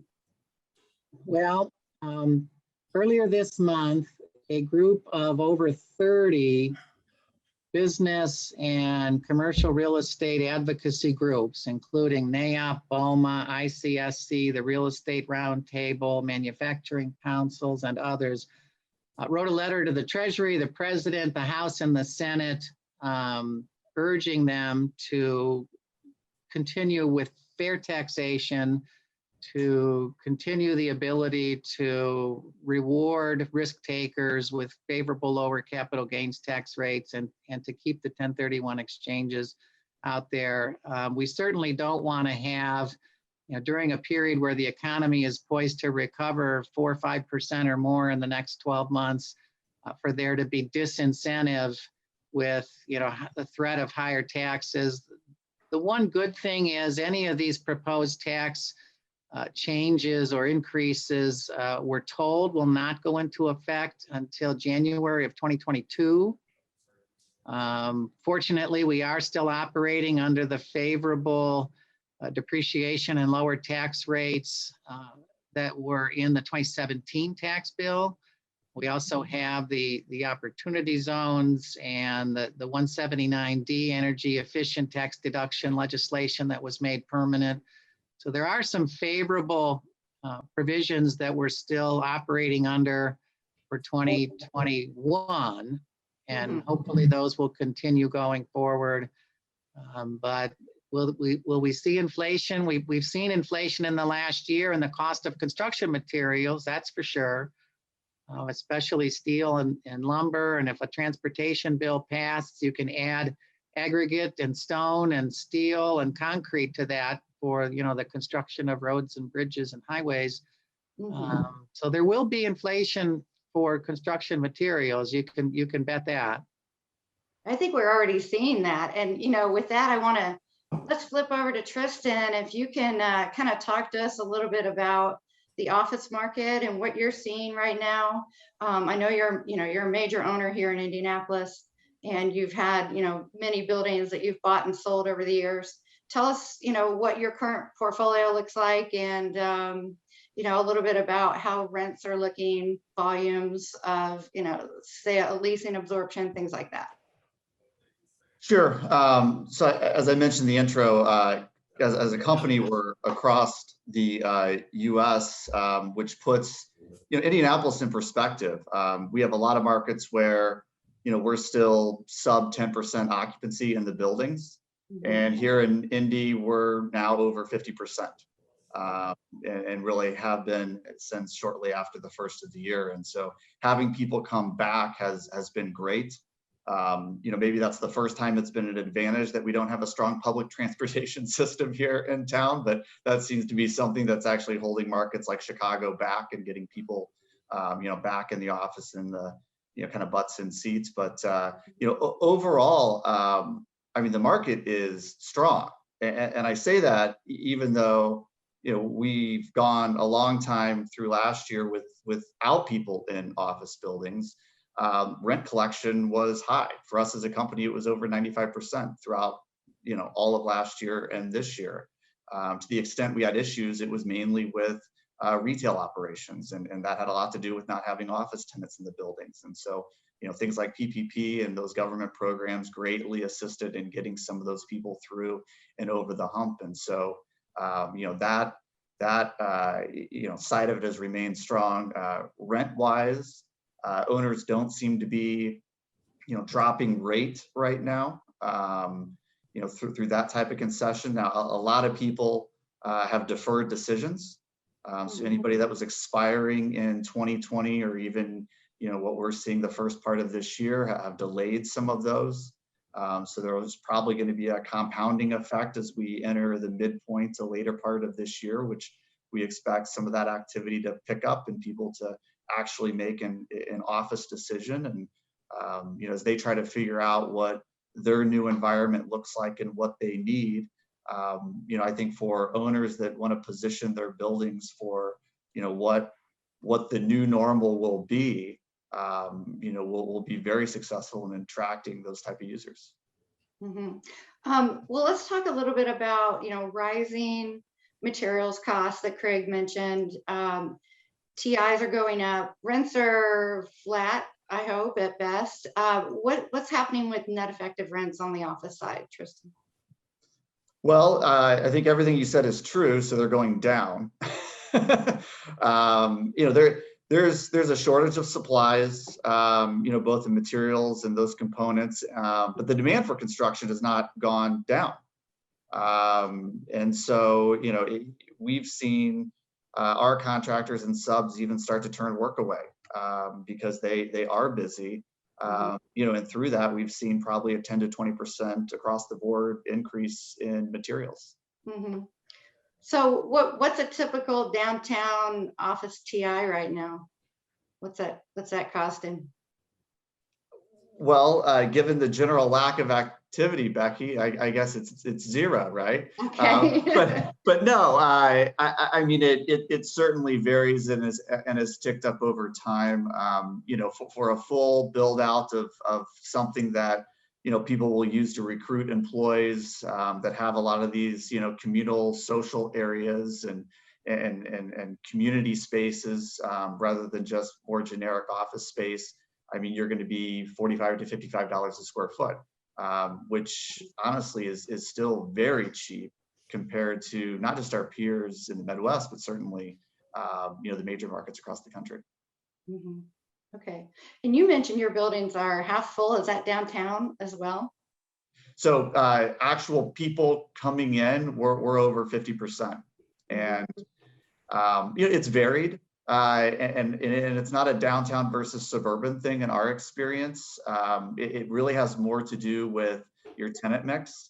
I think if you have more of a local operation or a local owner, you may have never gone home. you might have continued to operate through the pandemic. It's really the large national users, and I don't know if that's from a liability standpoint or just because they're unifying their policy across all markets. But to the extent you have a more nationally operated tenant, they are probably not back in the office yet. Mm-hmm. Right. Yeah, I've seen that too. Like, it does seem like the more local people, the smaller the office, the easier it is for them to figure it out how they can operate safely and feel comfortable. But you're talking about, the big employers like One America or Salesforce. I mean, they're following a national policy and really struggling and trying to make sure their employees are safe, right? Right. What have you seen in the past? I'm sorry, were you going to say? Well, I mean, you mentioned Salesforce, and I think we've all read that Salesforce is going to make it optional to come back. And I've talked to a lot of people that interpreted that as they're not coming back. And I mean, I don't know what they're going to do, but I do know, given their workforce, and I think what it takes to mentor people and recruit people and to build teams, those employees will come back. Yeah. That might not be a 9 to 5, 5 days a week. It's probably going to look a little bit more flexible. But that base of employment here in Indianapolis, I think the vast majority will end up back in the office to some extent. Yeah, I think even before the pandemic, they were on a 3-day in the office kind of week and 2 days flex. And from what I'm hearing is, that's possible to just go back to that. At which point they may not downsize at all. I mean, what are you seeing from your office tenants, say in the last 60 days, 90 days? Are they talking to you about needing to expand for social distancing or contracting, or, what have you been seeing past couple months for demand? Yeah, so, the first step has been getting people comfortable with coming back to the office. So what have we done from an air filtration standpoint, or social distancing, or, how are we treating masks, and, how do the fitness centers operate, and all of those things, because the business owners, I think, are facing, the challenge of figuring out how to ask their employees to come back and make them feel safe when they're also reading about, these other companies that aren't having people come back right now. And so they're trying to thread that needle, and we've been helping a lot of companies feel comfortable, with what that looks like. We have not seen a widespread ask to downsize. In fact, things feel very stable in that regard as people try to figure out distancing and flexible schedules and how that's going to work. They may need more space. Or they may need to reconfigure that, but we really have just started to enter that conversation and try to figure out what that's going to look like. But any sort of kind of immediate drop in occupancy or downsizing will also really be tempered by the fact that expirations are spread. Yeah, I think that has really saved the office market, hasn't it? Because these long-term leases at least provide you some comfort that things are going to happen over time, not all at once, which is a benefit for you. Because as the employers start to realize, okay, we're safer now, we have more people that have been vaccinated, we understand this virus better. I think if they had made rash decisions to be able to get out of the releases last year, you would have seen that happening. But since they were locked in, now I think they can kind of ease into it. And, maybe in a year or two, they may need all that space again. You just never know. But I think that's been a saving grace for office. Do you agree? Or yes, it's probably prevented some people from making a decision that long-term might not have been the best decision. And so, I think, if you ask people back in June, what the office environment was going to look like, it's a lot different than what people are saying today. Right. And, they were saying, oh, retail is dead and office is dead. And, here we are, we're sitting here in 2021 and things are looking a lot brighter because of the vaccines and because we understand the virus so much better. So unfortunately, we don't have the option of operating virtually. It's decimated the hospitality industry, the restaurant industry, the retail and climate in downtown Indianapolis is just now trying to get back. It's nowhere near back. With the number of restaurants downtown, with the fact that none of the convention traffic has been there, none of the sports have been active until now this month. Welcome to the Indianapolis, the NCAA Final Four 2021. Right. But the social patterns, these social implications are dramatically influencing our industry, and it's non-recoverable. PPP isn't making up for it. Grants aren't making up for it. The fact is that the bills keep coming in every month, and we need to get open for business. That's the bottom line for across the board for retail, restaurant, and hospitality industry. The hotels downtown just, they haven't had anybody in them, nor have the restaurants.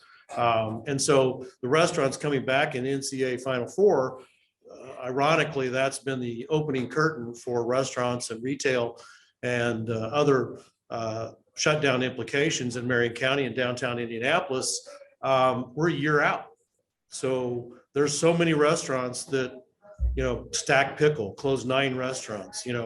Those are huge implications, sometimes millions of dollars per location, and that won't be recovered. Now, there will be some re-tenanting, and the resurgence in 2021, 2022, as new entrants come into the market, take over the benefit of those facilities that were left behind by the previous occupiers and things of that nature.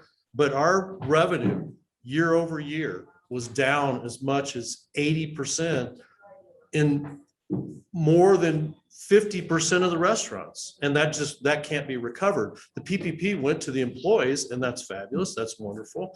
But there's a whole lot of capital, and the tax implications now are going to implicate that or impact that once again of rising costs of payroll, rising, they're talking about Social Security going from 12 to 15%, another deduct from the paycheck. They're talking about, property taxes are going to go up, fuel taxes are going to go up. That means delivery costs are going to go up. That means vendors. In the restaurant hospitality industry, we don't even talk about all the vendors that have been sitting on the sidelines throwing food out of their warehouses because it can't be delivered. There's no demand for it. So all of the distribution network for all the tonnage of food was shut down. In addition to the restaurants, we understand that, and we are trying to understand why they were shut down. We still don't understand that. We don't think that was an accurate or appropriate action on the part of the state or federal government. But we're trying to get back because we don't have any other choice. Right. Well, don't you think though, Keith, with the stimulus that President Biden has already approved and also planning, that's going to be a lot of money in the market. That means people are going to have money to spend, and they've been pent up for a year. So are they going back to restaurants? Are they going to go as soon as they feel safe? The $1,400 spend per taxpayer was a reason to enact $1.9 trillion of wasteful government spending. My opinion, I don't. And so therefore, you're going to throw around $1.9 trillion. You're going to increase $6 trillion of debt. And who's going to pay for it? Hello, everybody. You're going to pay for it. And if they would open the economy, get things back to normal, reduce the restrictions, it would take care of itself. But unfortunately, we're still talking about it a year later. That what's the new normal? Well, let's get back to normal, and then we'll figure out all the implications that are behind us. But we need to get there first. Mm-hmm. So Jason, you've been kind of quiet. Let's talk to you. What do you see in the industrial market? Obviously 2020 was a great year for logistics and transportation and all the DHLs and Amazons of the world. But what do you see in the overall industrial market going forward in 2021? Well, obviously my set of goggles is a little bit different than everyone else. We've been we've been on a ride like nothing I've ever seen before in the industry. Yeah. In 2020, we wrapped up with net absorption that was just below 11 million square foot. Second highest year on record, which was the year prior, which was 2019, and we had just that little hiccup where we stopped for 45 days. Otherwise, that probably would have been the highest year on record. Mm-hmm. One of the front page stories from industrial perspective in Indianapolis is we were number 5 in the United States of America in 2020 in terms of new construction. So almost 14 million square foot of primarily bulk distribution was delivered in 2020. Fun fact, almost 90% of that was delivered on a speculative basis. As you look today and look forward, there's currently 10 million square foot that's under construction. It's all over the city. Both sides of the city along I-70, both sides of the city along I-65.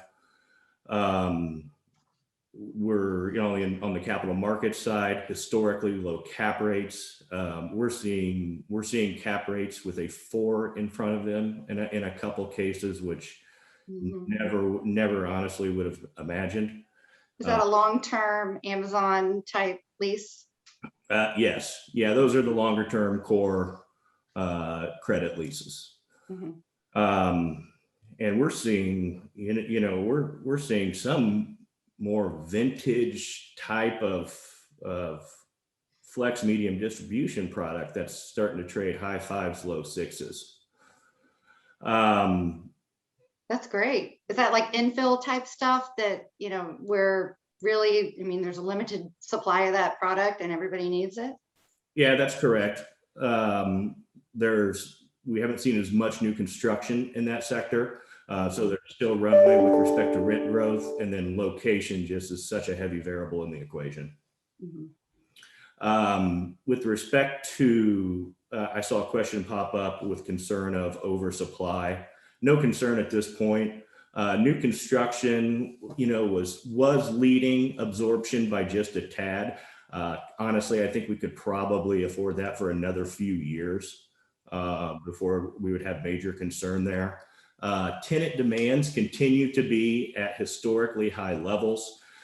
Just some, macroeconomic dynamics with respect to Indianapolis that are favorable. Obviously, we're blessed location-wise.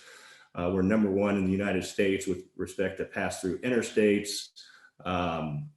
Favorable place to do business. 2nd largest FedEx air hub in the world. 6th largest cargo airport in the United States. The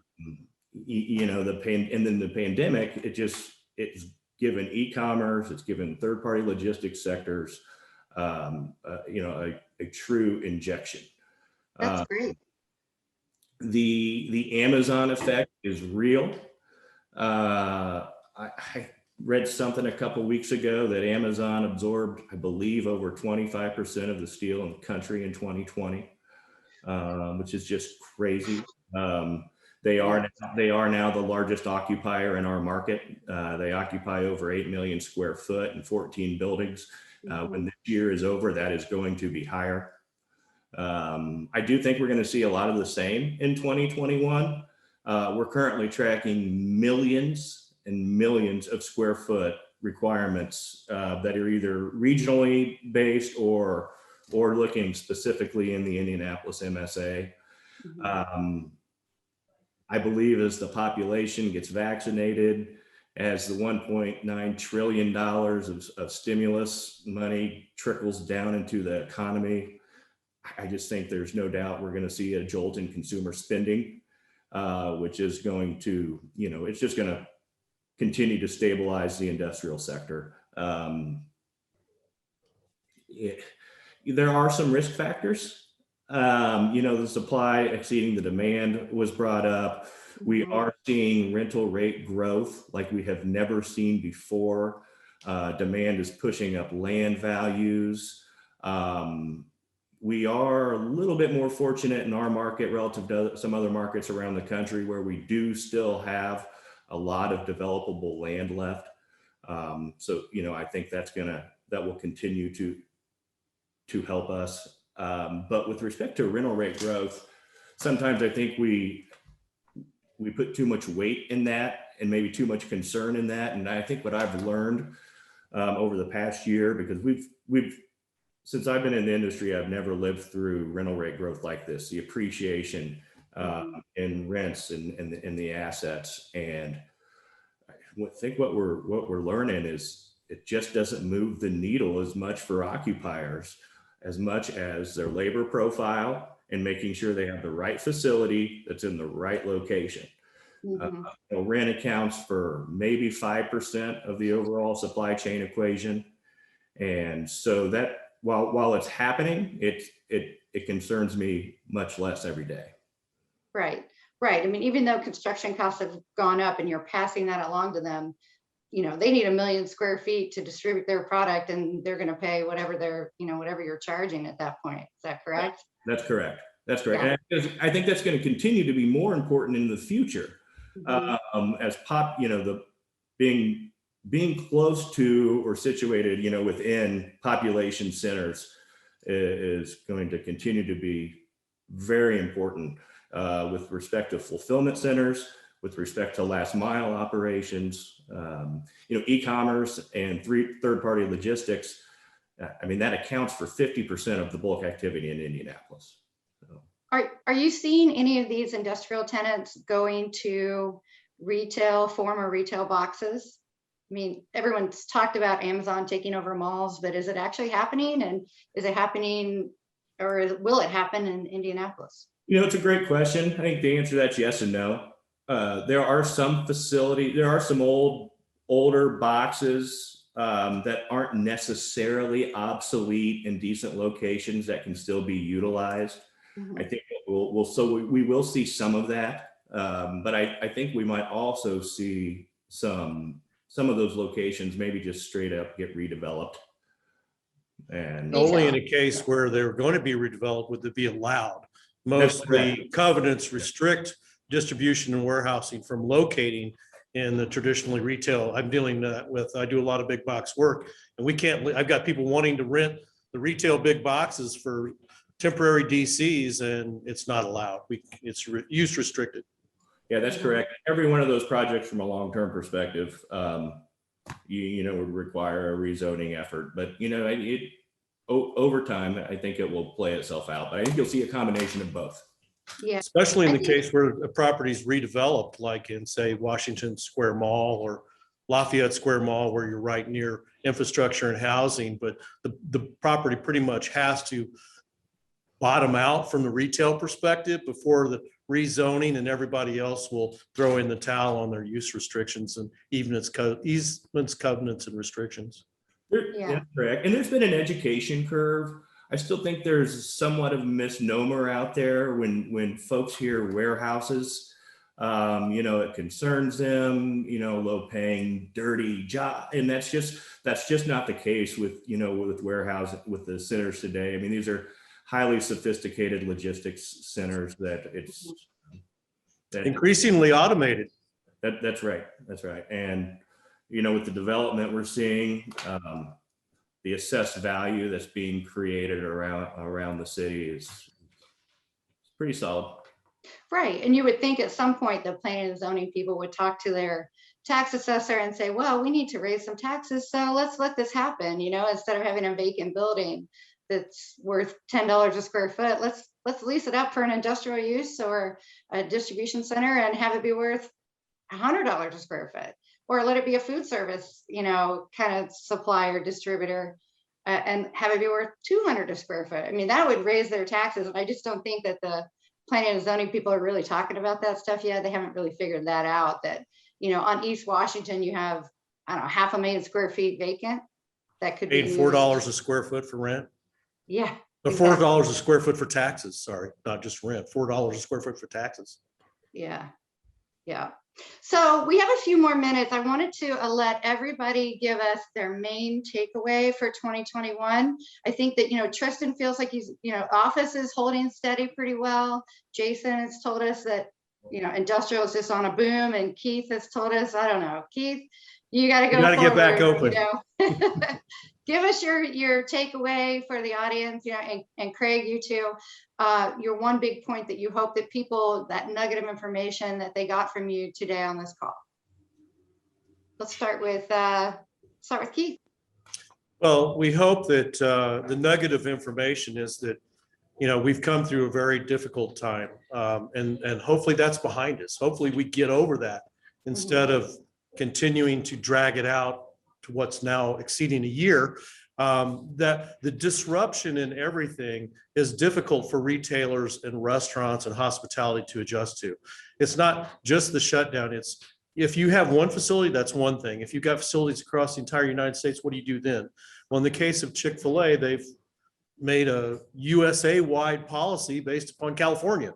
Well, we're a totally different state in Indiana, but that's primarily pushed by the federal government, and you can't adjust every restaurant for local conditions.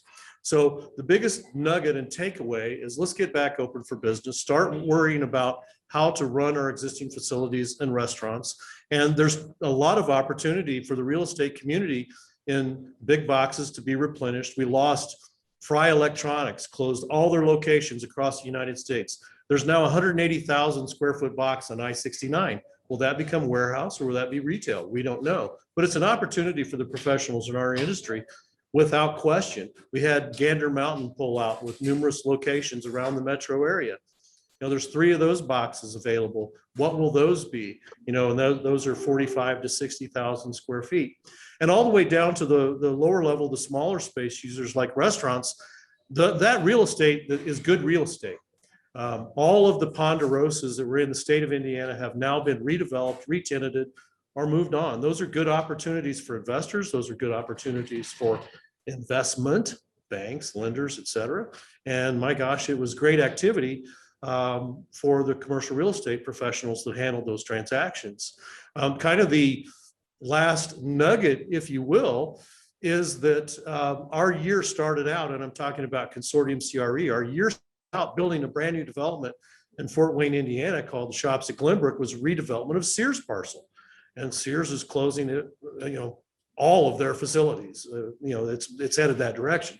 So we scraped a Sears building, built a 90,000 square foot multi-tenant building that's going to be Dave and Buster's and Home Goods and Verizon Wireless. We put a BJ's Brew House, a Chick-fil-A, and Portillo's on outlots. So my gosh, that re-energized the whole Glenbrook Mall area. That's a case of a mall that has a lot of hope for moving forward. And there will continue to be projects like that will be impacted positively and generate a lot of activity. The lagger is, and the challenge will be those that aren't as well located and don't present the opportunities for retail traffic. And what do we do with those? Mm-hmm. And we get to figure that out. So it's called job security. Yeah, that's true. I mean, as a broker, you can handle properties when they're struggling and handle them when they're doing great.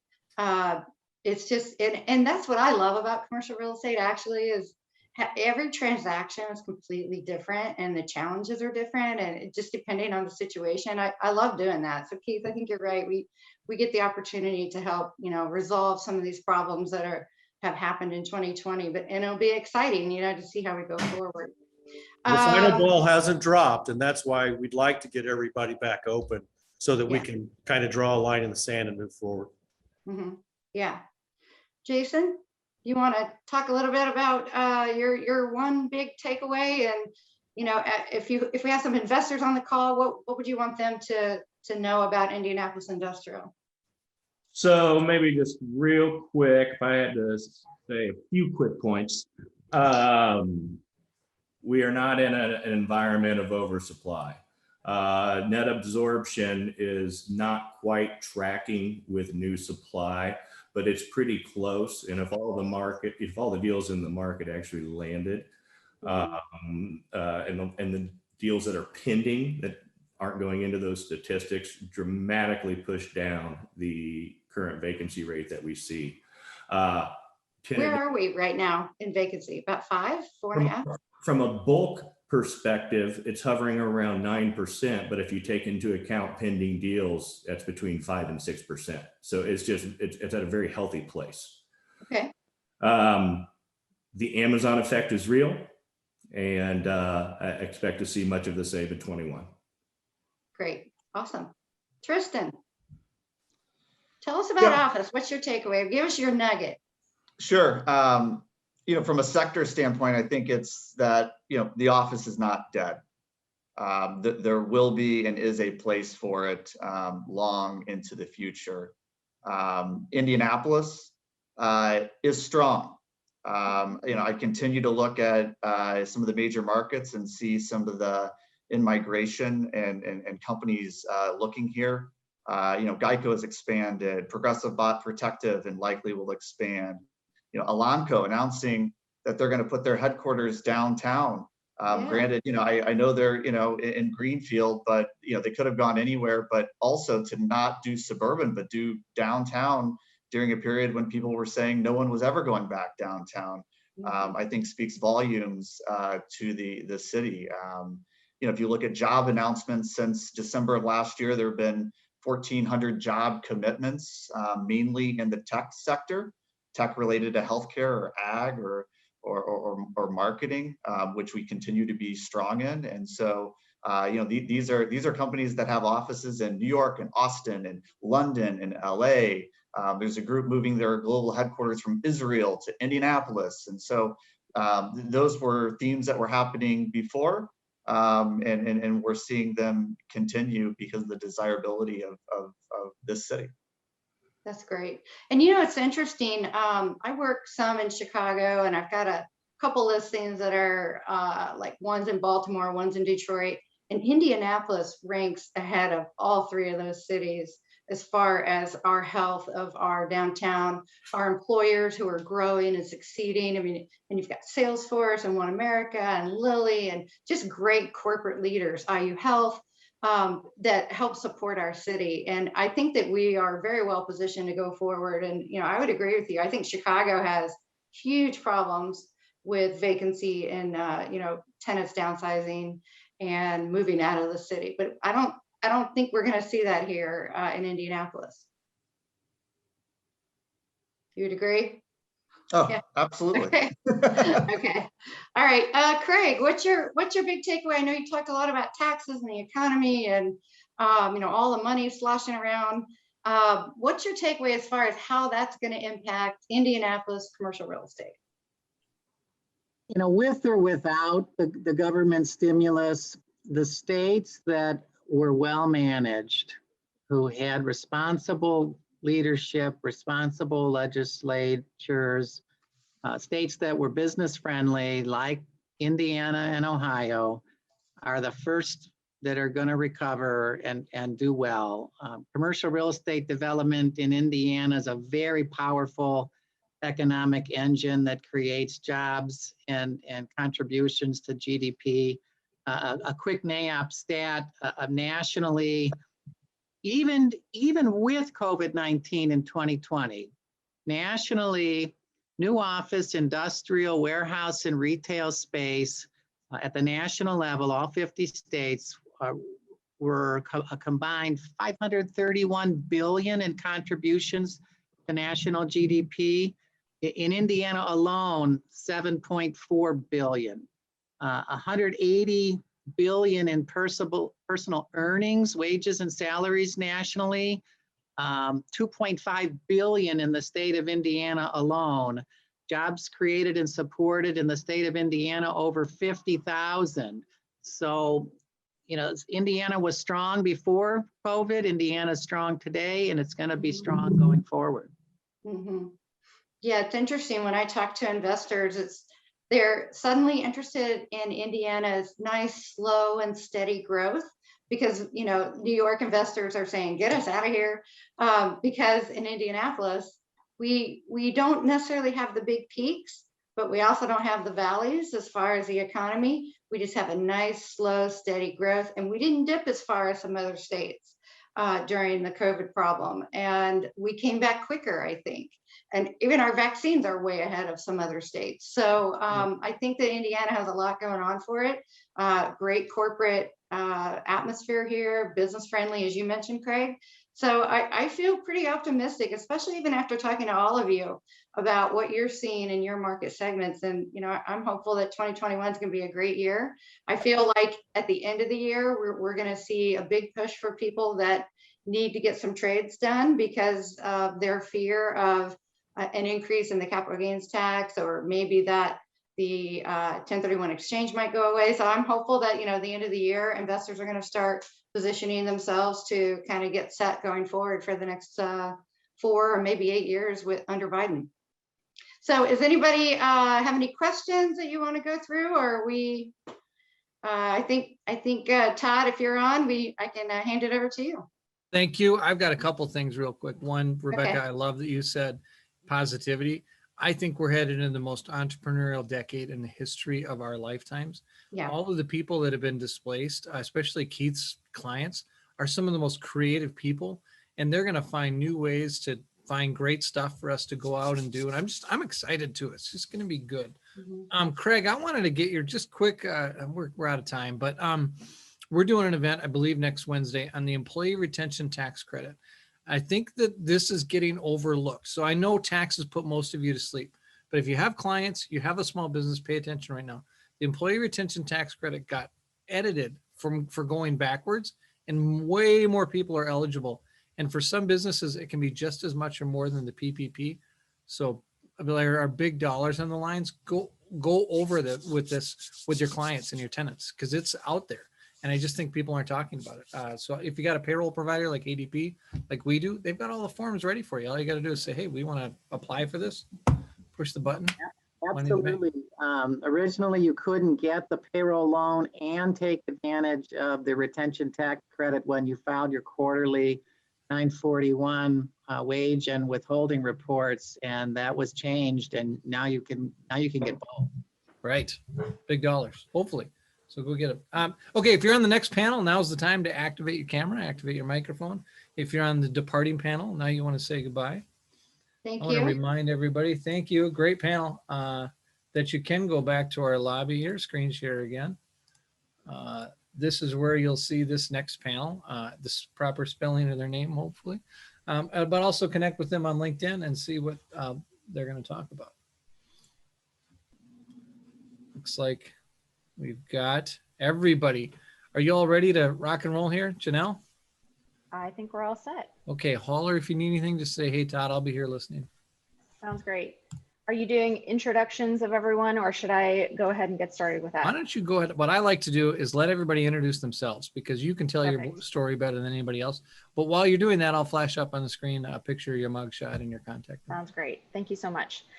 Good morning, everyone. I'm Janelle Fairman. I'm the Deputy Director of the Carmel Redevelopment Commission, and really glad to be hosting all of you guys today as moderator of the Game Changers panel. I did have an opportunity to host this panel 2 years ago live, and included BottleWorks. Hendricks Commercial Property Group was represented. Rob Gerbitz was part of the group then. So we're excited to have a representative from Hendricks here again to talk about the progress on BottleWorks. So I think for introductions, we'll go ahead and start with Gavin. And Gavin, if you want to talk a little bit about yourself and Hendricks, that would be great. Sure. Good morning, everyone. Thanks for having me on the panel today. I'm Gavin Thomas with Hendricks Commercial Properties. I'm Vice President of Development, and been focused here in the last couple of years on the BottleWorks project in downtown Indianapolis. Hendricks is based out of Beloit, Wisconsin. We have properties throughout the United States, focused mainly on industrial and then mixed use properties in select markets. Indy is one of those markets. We also did the Ironworks project on the north side of town. We have some industrial properties in the metro area, some historical properties downtown Indianapolis, but by far our biggest project to date is the BottleWorks project on Mass Ave. Great, thank you so much. New to this group, we've gone a little bit outside of our typical Indianapolis metro area into Bloomington, and we have Alex Crowley here to talk about their master planning, specifically of the old hospital site, but he also has some additional areas that he'd like to talk about as well. Alex, if you'd like to introduce yourself, that'd be great. Sure. Hi, everybody. Alex Crowley. I'm the Director of Economic and Sustainable Development for the City of Bloomington. So I actually work for the mayor, and we are a department that's focused on major economic development projects, as well as arts and culture, sustainability, transportation demand management, local food. So we have the kind of quality of life and economic development mandates for the city. My background is largely private sector, and so I've been at the city for 4 years and working for Mayor Hamilton, who has a lot of major projects going on. And I'll cover those, a couple of those later on. Very good, thank you. Tim Hill, Director of Design and Development for Novo Development. Yes, my name's Tim Hill. Thank you for allowing me to be on this panel. I work for Novo Development. I'm the Director of Design and Development. I've been with Novo for 2 years. Novo Development primarily does mixed-use boutique projects focused on multifamily as the primary. I've worked in that capacity for the last 18 years for some different development companies. And we are primarily based out of Carmel, Indiana, but we have projects over in Cincinnati. So kind of in the tri-state region is our focus. Looks like Adam Stone is having some trouble logging in. So just go ahead and we'll keep trying to help him in the background. Okay. I'll be focusing on a project in Carmel called Proscenium today as part of the discussion. Great, thank you, Tim. We will also have Adam Stone joining us shortly. He is representing the Greenwood project. It's called Madison Project. And hopefully some of you have seen some news releases on that development, and we'll let him do an introduction of himself when he joins us in just a few moments. So before we get started with questions, I wanted to give each of the panelists an opportunity to talk a little bit about their projects, particularly because these are game changer projects. And we don't have any downtown Indy projects right now. We do have downtown suburban projects. Give them an opportunity to talk about what components their project has, whether it's mixed use, office, residential, what makes their project a game changer in their local market. I'd like to have Tim start. He's again going to be talking about primarily the Proscenium project, and I'm going to share my screen so you all can see what that development looks like. Is that sharing for everyone? Looks good. Great. All right, Timothy, go ahead and tell us a little bit about Proscenium. Okay, so the Proscenium project is it's at the corner of Carmel Drive and South Range Line Road. The site plan you see there is the north is to the right, so it's kind of flipped on its side. But this was a project that we answered an RFP on quite a few years ago. I think it was almost 2016, 2015, and we were blessed to be awarded the project. The approach we took was that this project had a fast food component on it at the time, and then it had a large abandoned warehouse on it. It's approximately a 4-acre site, and I guess the normal approach to something like this, and depending on the site, would be to, look at maximizing the density as much as you can, and wrap a parking garage with a bunch of units and face everything outward.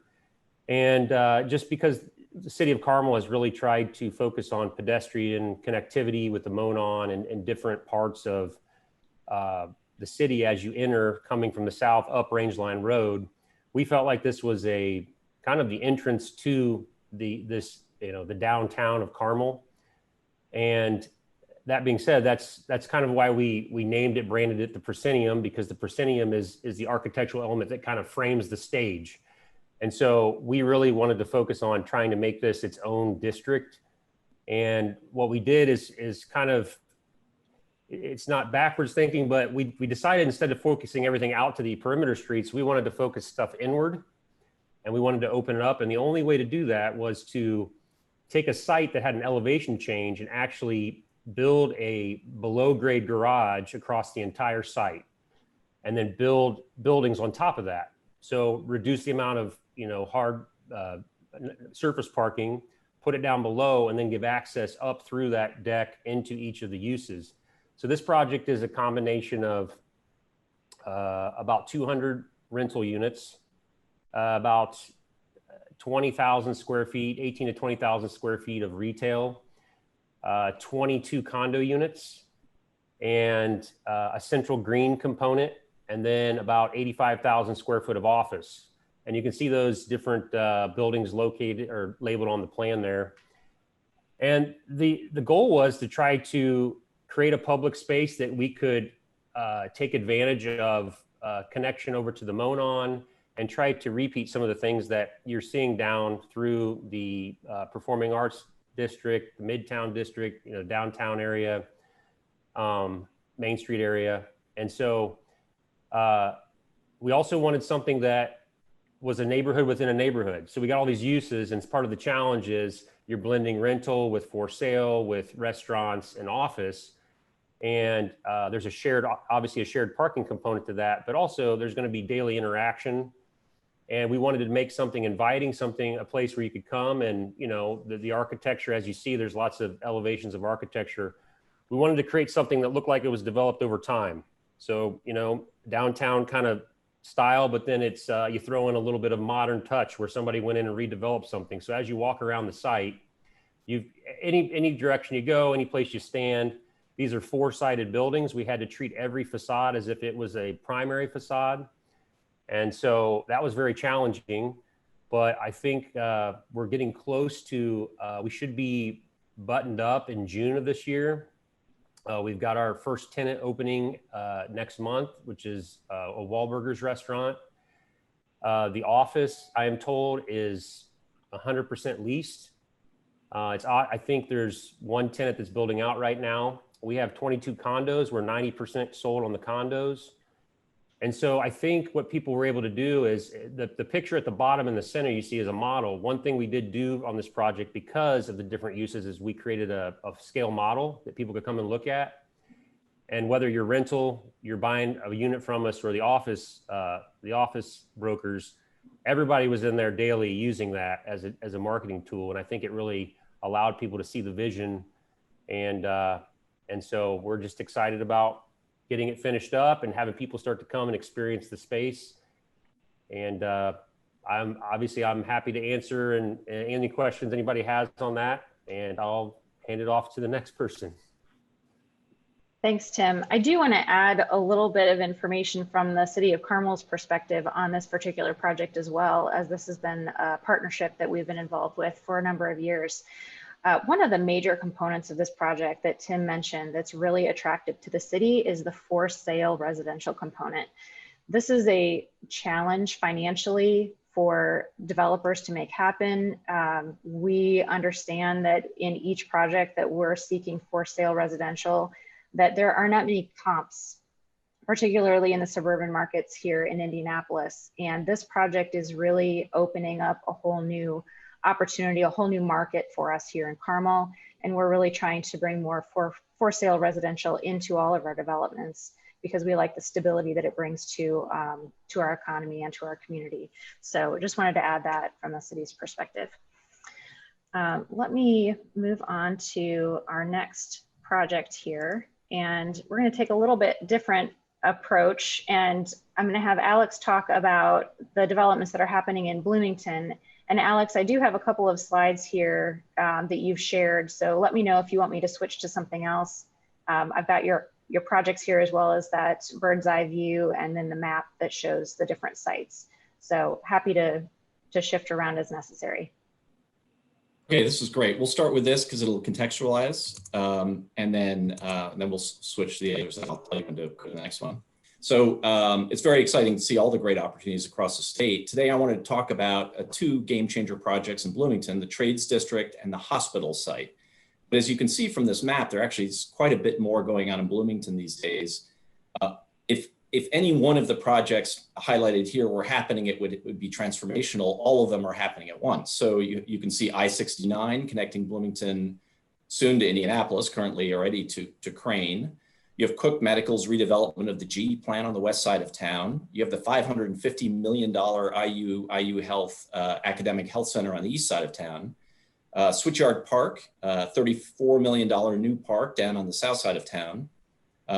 There's a much anticipated expansion of the convention center that's on the horizon.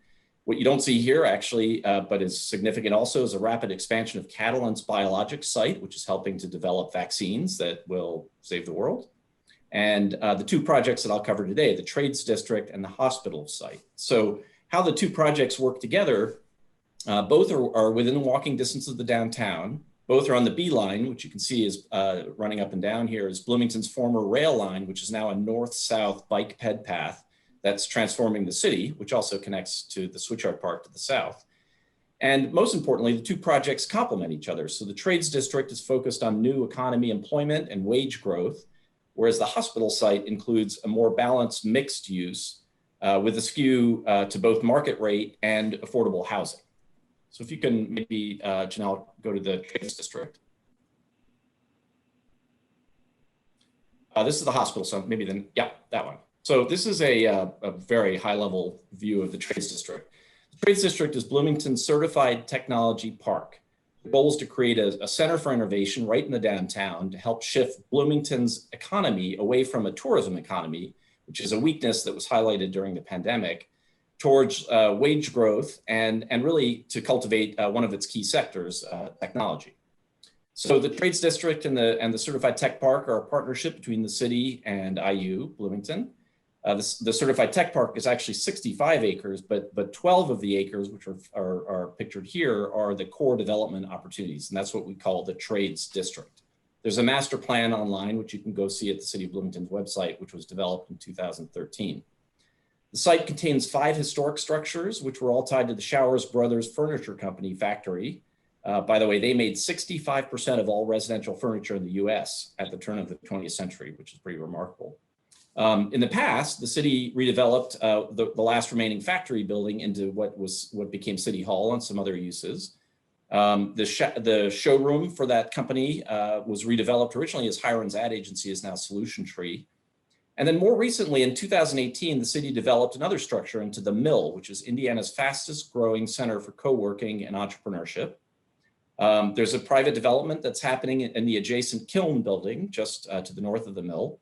And that leaves the Showers Administration building, which was the corporate office, which is a really glorious 18,000 square foot historic building that's primed for adaptive reuse, and a lot of vacant land. In 2019, the city completed a $7 million plus infrastructure investment, which included the streets and the stormwater retention and plazas, et cetera. In 3 weeks from now, the city will open the Trades District parking garage to support redevelopment. And we're in the final approval stages of a potential $3.5 million CARES Act EDA grant to build a technology commercialization center in one of the lots in the middle of the Trades District. So the Trades District is staged and primed for mixed-use redevelopment with a skew to Class A office space to cultivate and attract the next generation of high-growth employers and workers in Bloomington. I will now go to the hospital site, which is the second one. So as you may know, IU Health and IU are completing that academic health center in the Northeast quadrant, and that leaves behind 24 acres and then an additional 25 acres or so. The 24 is going to be purchased by the city. The surrounding 25 is more kind of private ownership that has been largely serving the hospital over the years. And with Skidmore, Owings Merrill out of Chicago, in January of this year, we completed a master plan for the area, which you can find at bloomingtonhospitalsite.com. IU Health will scrape and remediate the main hospital parcel in 2022. And then the city will restitch cross streets and introduce an east-west greenway connecting the site to the B line to the east. The principles of this development are a variety of housing types, lively mix of uses, people first street design, contribution to public space and the network of public spaces in the city, integrating community amenities into this area, and a new standard for sustainability. So the development will be phased to take advantage of parcels as they become available. And we actually just recently released an RFI this month for the first redevelopment opportunity, which is the historic core administration building. And proposals for that are due in April. The parcels to the east of the main hospital site will be part of the initial phase. And to support that, the city is planning a significant infrastructure investment to be built out in 2022. And an RFI for that design is on the street already as well. So I could talk about these forever. They're really, truly game changer projects for Bloomington. And as I said earlier, if any of these were happening, they would be transformative, but they're all happening together, which is really, really exciting. And if you want to learn anything more about them or stay in touch on these projects, please reach out to me and I'm happy to put you on the mailing list that we've compiled. And I appreciate the time to talk about it. Great, thanks so much, Alex. Todd, do we have Adam yet? Looks like we still don't have him. Here. Oh, you're here? Great. Adam, I'm going to go ahead and have you introduce yourself, and then you can just roll right into talking about the project, the Madison project in Greenwood. All right, great. Hey, thanks everyone for your time, and I appreciate the opportunity to be a part of this panel. As far as introduction for myself, I'm unlike some of the other panelists, that I'm not an employee of a city or a developer. I was a finance director, actually, is where I got my start for a city. So I'm actually a practicing CPA in the state of Indiana. So my role and what we do is we serve as the economic development finance component of helping make these really large transformative public-private partnerships a reality. I'm sure many of you, as you try to put these together, either on the developer side or on the community side, as they get more large and complex, the agreements, the financings, all of those aspects become more and more important. So that has been my role with this project with the City of Greenwood's Redevelopment Commission. And so to give you a little bit about it, my guess is most of you are familiar with the City of Greenwood. We're just south on I-65 of Indianapolis, US 31, I-65, and then the emerging I-69 will be coming through that area. But what my guess is many of you know about it from Greenwood Park Mall, because that's the largest taxpayer, and that's what a lot of folks think about when they think of Greenwood, Indiana, is the mall.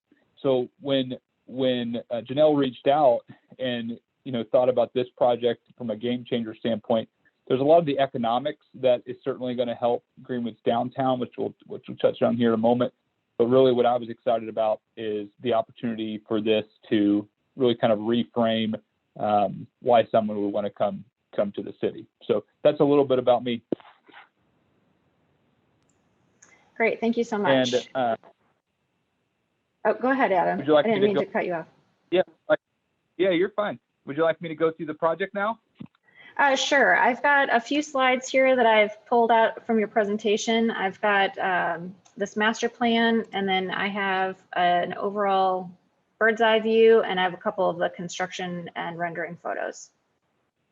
Yeah, that's great. So let's start with maybe the overview, because I think from a standpoint, so this project is actually nearing approval. So we're still in the public approval process. We're approving all the bonds and structures now. It's intended to break ground in July.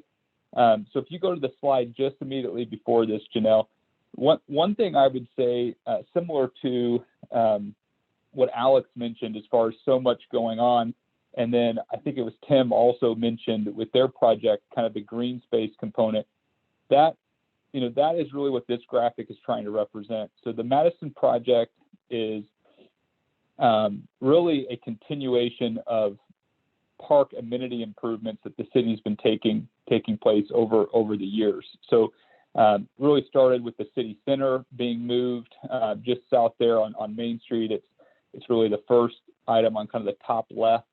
And then really the next big item was the renovation and revitalization of Old City Park.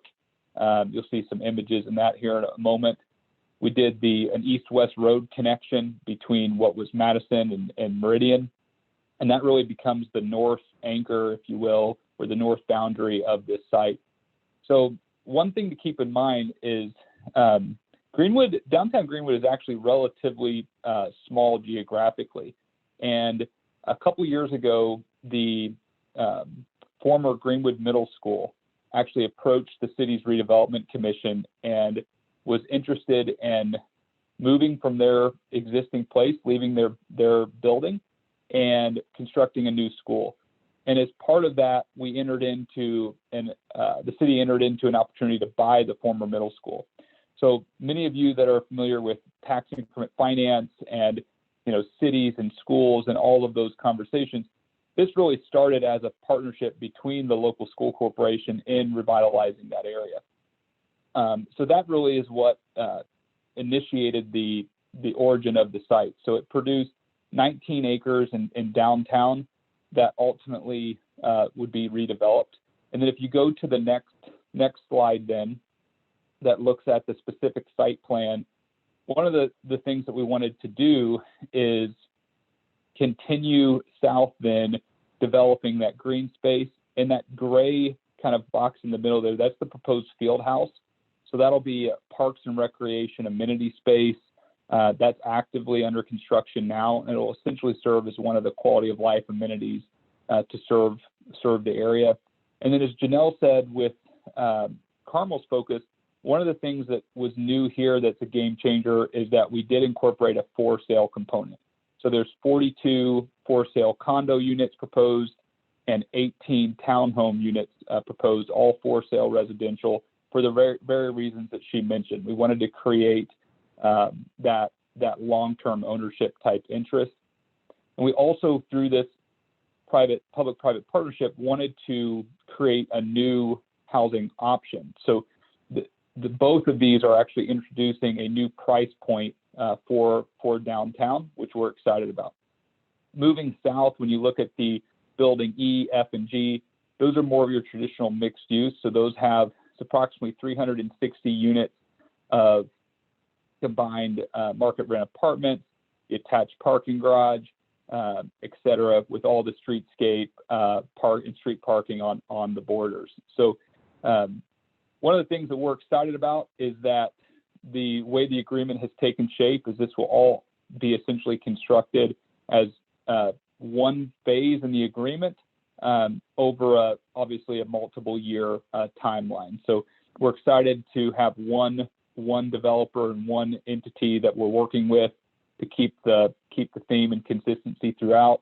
And then one item that Tim mentioned about his project that also resonated was same type of design. So maybe Janelle, if you flip through from one of the elevations just so they can get a feel for the architectural standpoint.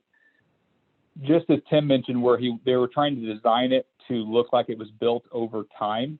That was something that we spent a lot of time and conversations with the developers group to try to make sure that it had that historical character and looked like it was part of the original downtown buildings at the turn of the century, but also still had that kind of modern aspect and doesn't look like it was all constructed at one point. So from the finance side, we spent a lot of time here because as the city was adding masonry requirements and design requirements, the developers budget team, you could certainly see the cost increases there. So we had to work just as hard on the accounting side to make sure we could ultimately deliver the product. So I hope that helps just serve as an overview of the Madison project. We're excited for it. We've got a long way to go, but certainly in the downtown area, it would be a major improvement to what's there today. Great, thank you so much, Adam. And last but not least, we're going to talk about the Bottle Works project, which I'm sure everyone listening has heard about. And Bottle Works has started opening portions of phase 1. So Gavin, if you want to talk about Bottle Works and the progress since the last time we heard from Hendrix at this panel, that would be great.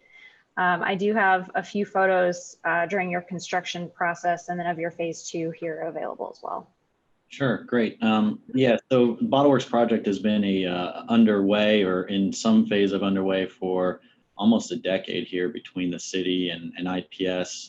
IPS, Indiana Public Schools, owned the property, used it as a maintenance facility after the Coke facilities left and went out to Speedway in the 60s. So IPS was the custodian of the property for decades. And when it came up for an RFP, Hendrix was fortunate enough to win that RFP with the plan that we put forth. And it truly is a mixed use plan. We have almost every type of use you can think of on the site. It's 12 acres down at the corner of Mass Ave and College in kind of the northeast corner of downtown Indianapolis. We have some historical buildings, which is kind of our signature down there. The main administrative building, which you can kind of see on your screen here, kind of shaded in that light blue turquoise color. That was the original bottling plant and it was expanded 3 times over its history. It started off on Mass Ave in Carrollton, which is the main north-south street. And the middle segment there with a little arrow pointing to the building, that was the second expansion. And the third expansion was the larger structure, kind of at the bottom of your screen there. And, this was truly a full service plant. They did sanitation of bottles.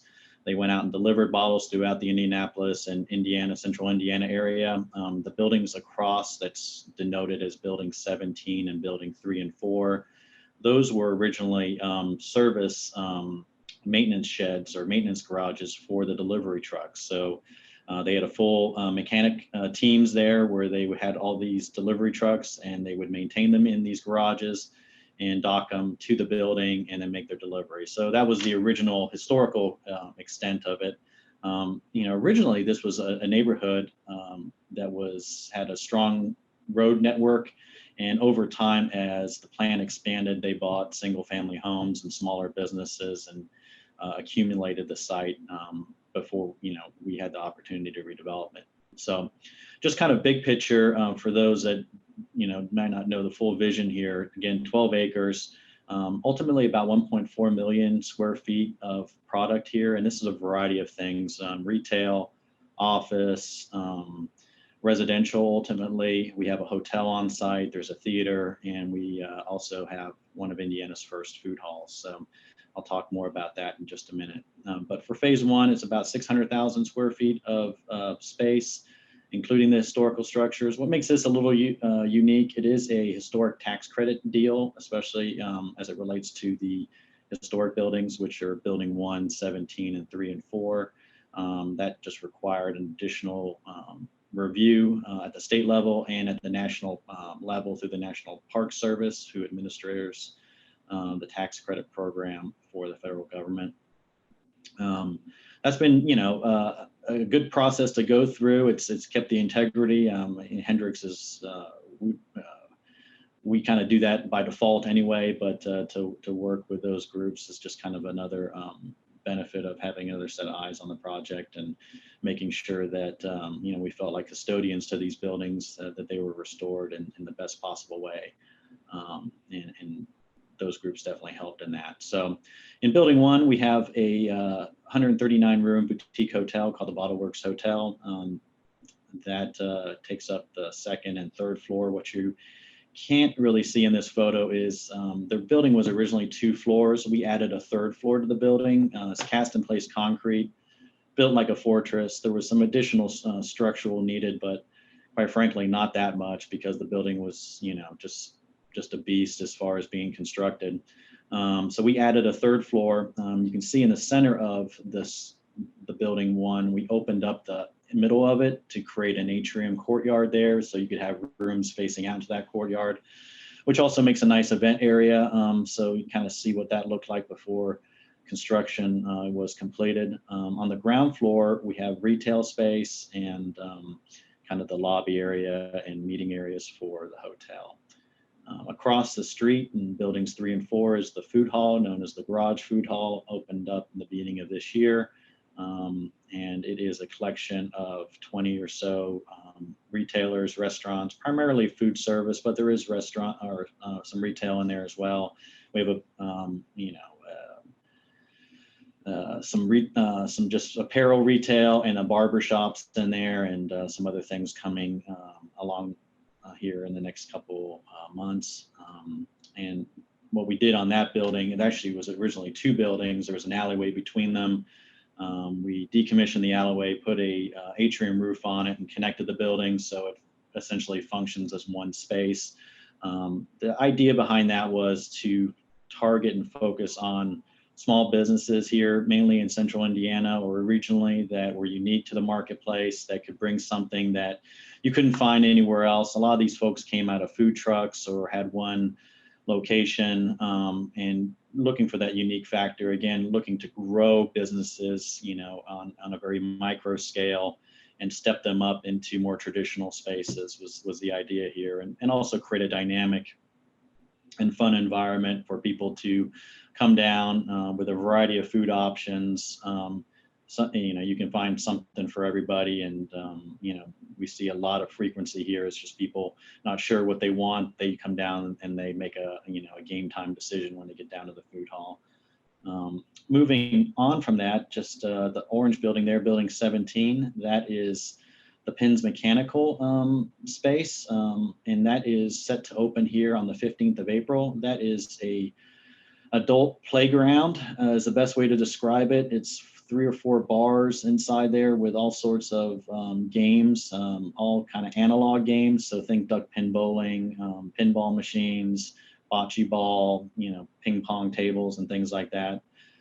They only serve alcohol. There's no food in the pins that they make, but you can go over to the food hall and bring things over to there. So there's kind of this dynamic play between the 2 uses, between those buildings. And we expect that to be a really popular spot.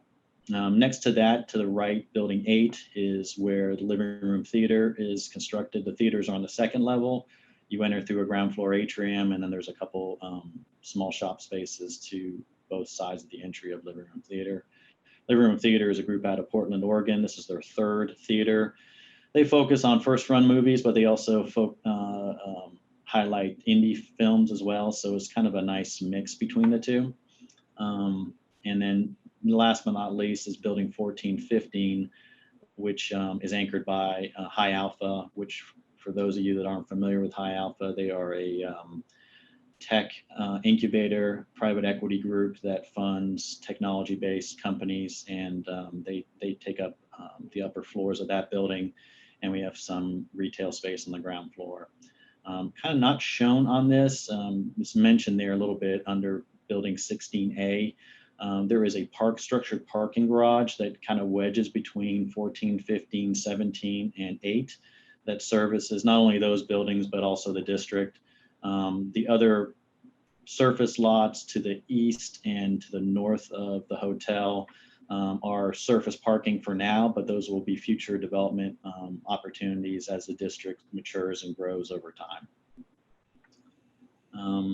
This is kind of the snapshot of phase 1. Next for us, we're looking at more retail, more office, and residential, primarily on College. And again, this is an 8 to 10 plus year build out ultimately, but we're happy to have the first phase open. It's been a strange ride this last year to get it open. We were well under construction when the pandemic hit, and we just pressed forward through it. And like I said, the hotel opened right before, it was December 15th, the hotel opened, the food hall a couple weeks later, and the theater opened in there right before Christmas. So really kind of putting the finishing touches on phase 1. We'll be kind of fully open here by mid-April going into May, which, by all indications seems like, fairly good timing with everything going on in the world and health conditions improving. We're looking forward to getting back to more normal conditions and making this kind of Indianapolis's premier entertainment and retail project. Great, thank you so much, Gavin. I'm going to stop sharing my screen now so that we can see everyone's faces and dive into some questions. So these all are game changer projects, as we've mentioned. And one of the components of a game changer project is that it is somehow changing a market area or serving a specific need to the community. So could you each talk about that impact that your project has on the surrounding community and the market? Maybe start with Alex. Sure. So I mentioned briefly, so there are sort of 2 things that we're working on relative to both of the projects. One is Bloomington's operated in the shadow of IU for a long time, and that IU is great. It's great for the community.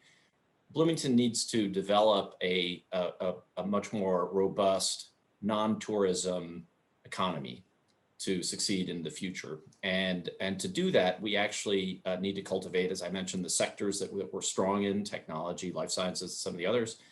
We also need space to do that. We need people, we need a market that doesn't really exist in Bloomington, which is a Class A office market. And so the Trades District is really looking to try to deliver against that need and create a market, frankly, that hasn't really existed in town, so that we can house workers and companies.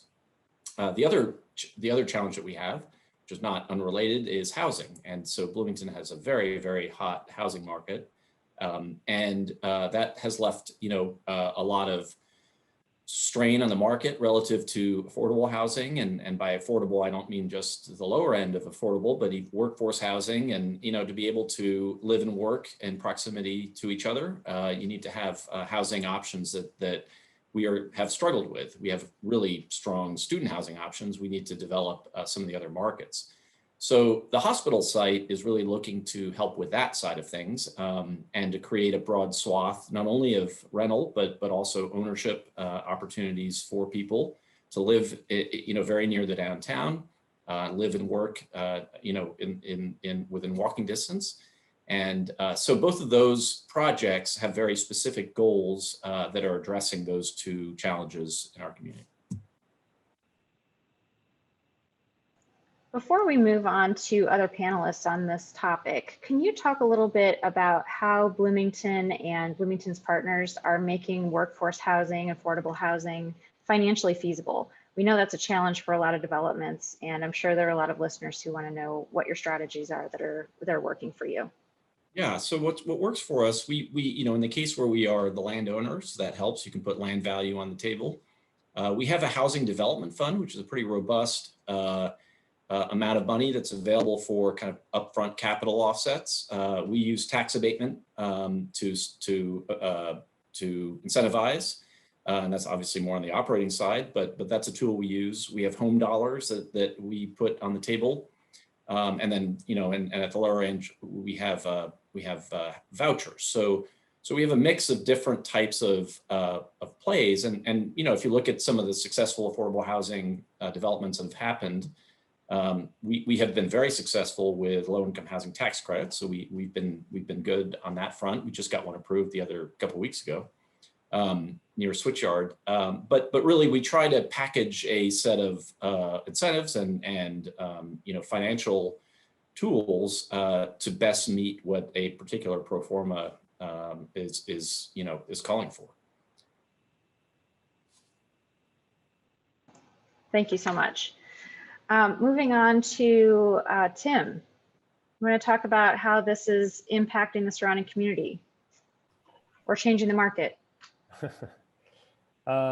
Sure. I think first and foremost, I think, the project, what it was and what it's become, it was a location that had a lot of vehicular traffic. It was a destination for people to come to, there was a Kroger there for some shopping, but there really wasn't a connection down to other parts of Carmel. So I feel like this is going to be the catalyst to continue this type of development to the north on down to connect all the different districts. It's going to set the standard aesthetically. I think the way the integration works and the open separate building on top of a garage with the topo that's involved to the north. I think we'll see additional developments continue north that use that same type of philosophy of moving surface parking away from public areas and down below, or outdoor areas, creating more outdoor green space, public space, and pushing the parking down below. And then probably the biggest thing is just this for sale component. We've seen over the last 12 months, just from starting with pre-sales on having a multi-story property that has flats, that's an elevator product that has parking provided. We've seen a 15 to 20% increase in our sale price just in that amount of time, and we're 90% sold. There's a pent up demand for people that want to downsize. They live here in this particular area, this demographic. They live outside of Carmel part of the year, but they have grandkids. They have people they want to come back and see, and they don't want to take care of their homes. And so we have eyed a phase 2 for this project, and it will have another for sale component in it. So I think continuing forward, as we do things in this particular area, this Proscenium district, we're going to continue to add a for sale component because we see there's a need for it. And so I think that's the biggest thing that's going to change this area of Carmel. Great, thank you. Gavin, would you like to address how you believe BottleWorks is going to change the area, Mass Avenue area, going forward? Sure. Well, Mass Ave has been developing for the last 20 years. I mean, this is not something that just happened overnight. It wasn't just something, for Bottle Works. I mean, certainly Bottle Works is a huge shot in the arm, if you want to call it. A lot of people would say it's kind of the crowning jewel for the Mass Ave redevelopment that's occurred over the last several decades. So, obviously we're excited about being part of that and kind of, having the opportunity to advance that. More broadly, I look at Bottle Works as being Indy's, destination, what we start to become known for. I mean, we've all traveled to different cities, and a lot of communities have these entertainment districts. You can kind of go down, the top 20 markets in the country, and there's places where people gravitate towards and they start to become known for. And, our hope is that Bottle Works can become that for Indianapolis and for Indiana, that, just this location, obviously downtown, right off the highway, it's easy to get to. You can see it. And I mean, it's kind of iconic down there. That it becomes something that is a source of pride for the local community, but also becomes something that helps us attract other economic opportunities, whether that's sports or events or other things. We have something that's at the caliber of the top markets in the country. So I think we've achieved that here, at least on the first phase. And it's only going to get more so as we add more density there and create more of a dynamic environment. That obviously is going to help the immediate area around Mass Ave even more.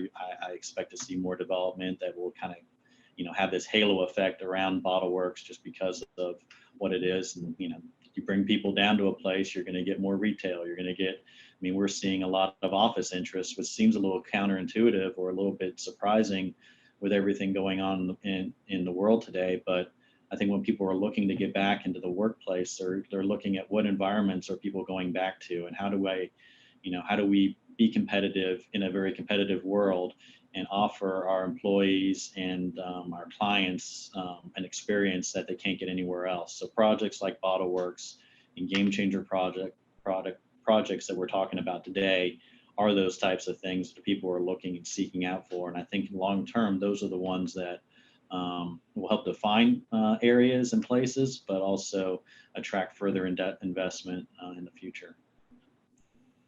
Great, thank you. Adam, I'm going to spin this question a little bit for you, because this is really the newest project down in Greenwood that we're talking about today.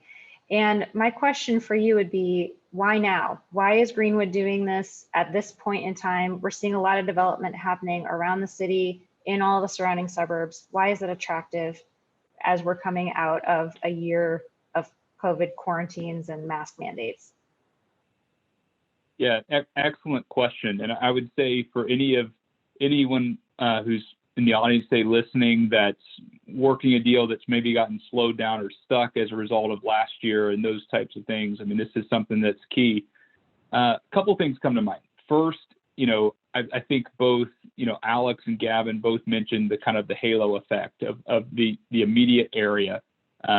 Certainly that's always something that in Greenwood's case, we've kind of assumed as far as some of the economic overflow.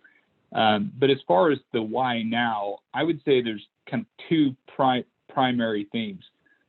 The first is so much was pulled back last year and so much had been changed that if you have these game changer, transformative legacy type projects able to go to market this year, first and foremost, I think the exposure and opportunity is going to be there. So I think certainly, Gavin, you mentioned yours is starting to open up here in another month or so. That's probably very good, hopefully very good timing for your all's product as you go to market.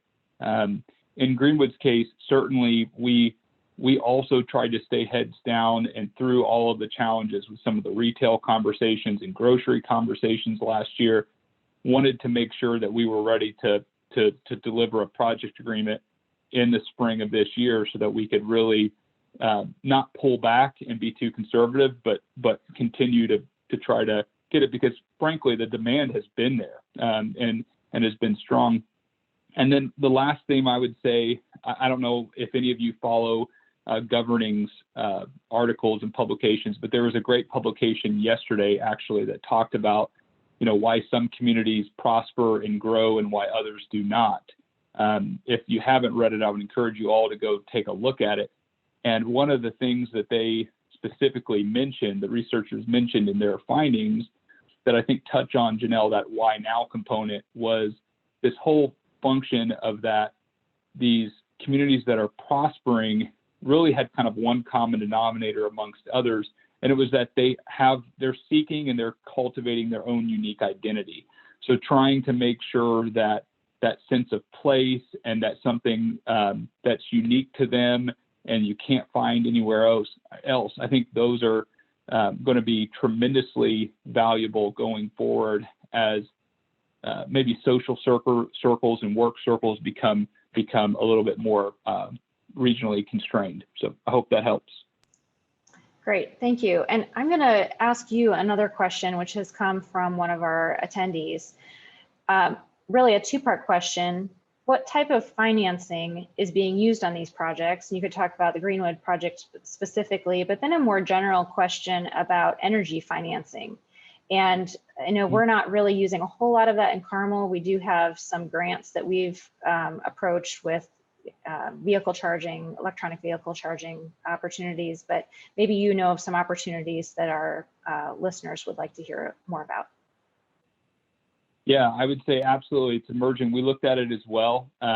Unfortunately, in our project, we weren't able to really utilize any of it, but actually in preparation of this conversation, I think it was speaking with Tim and Alex about that. So I'm definitely going to pick their brains a little bit more on some of the, specifically on the electric vehicle charging stations. That was some of the conditions and aspects that we had to work into it. So I would say for anyone listening, it's very much, that's an emergent opportunity, and I would encourage you to research it. We certainly are.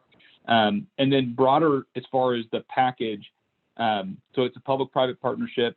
It's on the public realm side. It's a blend of it's in a redevelopment TIF district. So the public realm aspects are being financed by a standard TIF-backed bond in that area, general TIF pledge bond. The developer incentivized for their space with a developer purchase bond. There's a lot of wrinkles and nuances in that we had to work through to make the economics work. Happy to talk to anybody offline on that, but on the city's participation side, it was really financed in those two cases. And then on the developer side, it's a combination of debt and equity from them. Their debt package was conditional closing off of our developer purchase bond and land deal. So there were approximately 4 or 5 different layers of financing in this in order for it to work. And as I've talked to other communities in Indiana, if there's ever going to be a sticking point, either on the developer side or on the community side, it always hits around the economics. And I guess I would stress it to everybody here, like, if these are as transformative and game-changing they are, Indiana loses out if we let the economics be the reason these things can't be done. So I would say just, reach out, ask questions, work with your advisors, or work with the development community, and to try to find all the resources and funding buckets you can to bring these really class kind of category setting projects to market.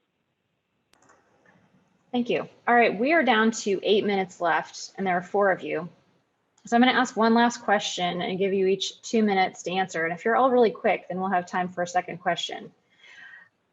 What would you recommend to a developer who is preparing a project that requires public-private participation or use of TIF? If they want to come to you now, or you're suggesting to a developer they go to their public entity now, what is your biggest piece of advice to them? Maybe let's start with Alex.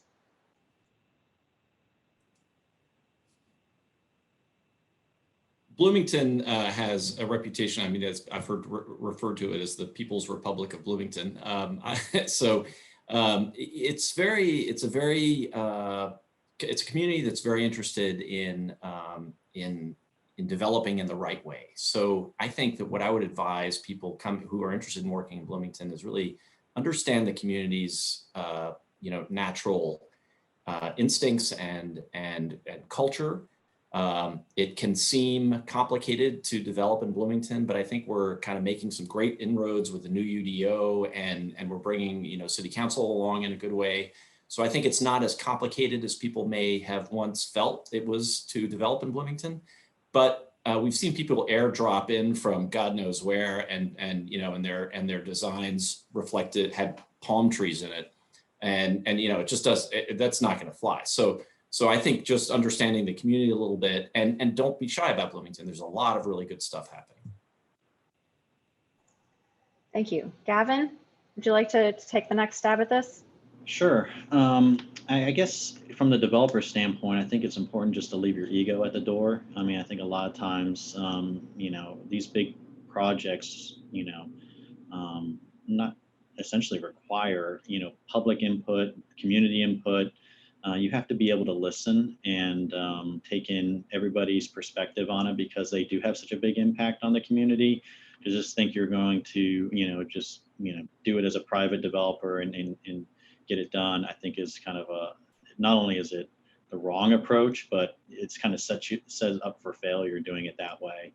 I think more of a collaborative approach of getting all the stakeholders involved, talking about the needs and desires of the community and some of the challenges, and putting all those things on the table on the front end only gets you a better product at the end. And that's something that everyone has bought into and everyone's happy with the way it turned out. So I think that's probably step one. The other one is assembling a good team, you know, a team of experts, people that are experts like Adam in you know, the public finance realm, designers, you know, public officials, redevelopment. I mean, a lot of the people that are on this call here today, getting those people on the table to figure out these problems. These projects are not easy. They are very complicated, not only just from a land issue or just, you know, what's there and infrastructure, but just how it's structured and, you know, kind of balancing all these things. It really does take a team approach and a lot of different perspectives to make sure that you're looking at everything in all different angles. Because at the end, that's what's going to make it a successful game changer product, is that it has been, I don't want to say overanalyzed, but it's been, you know, exhausted, and it's been collaborative, and it's been something that the community had an opportunity to participate in. I think the ones that don't do that really go down a lonely path at the end and have trouble, even if they do get built, having that same acceptance of versus projects that did take that approach and they do have the community buy-in. I think those are the ones that are there for the long term. Thank you. Tim, what would your advice be to developers? I think Gavin stole my thunder on that one.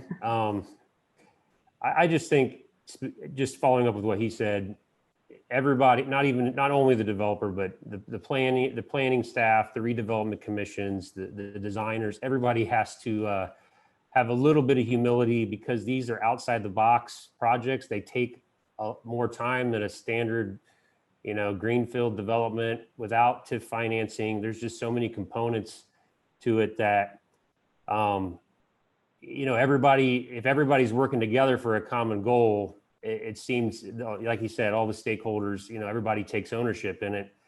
And even down to, experience on Carmel, even down to the fire department, you know, these are unique projects. They have, you know, issues with getting access to things, but, you know, they seem to be on the same page. They have the same vision. So they work with us. You know, everybody's working creatively to solve the design problems that typically come with these types of projects, because they are innovative and they are unique. So everybody has to participate in some way and just, you know, try to figure out ways to work. A four-sided building is going to cost more than one that fronts a street. So, you know, a garage below ground is going to cost more than one that's just, you know, above ground. So it's just across the board there. Everybody just expect to work together and have, you know, a team approach to it with all aspects of from design all the way through the construction side. So that's my advice.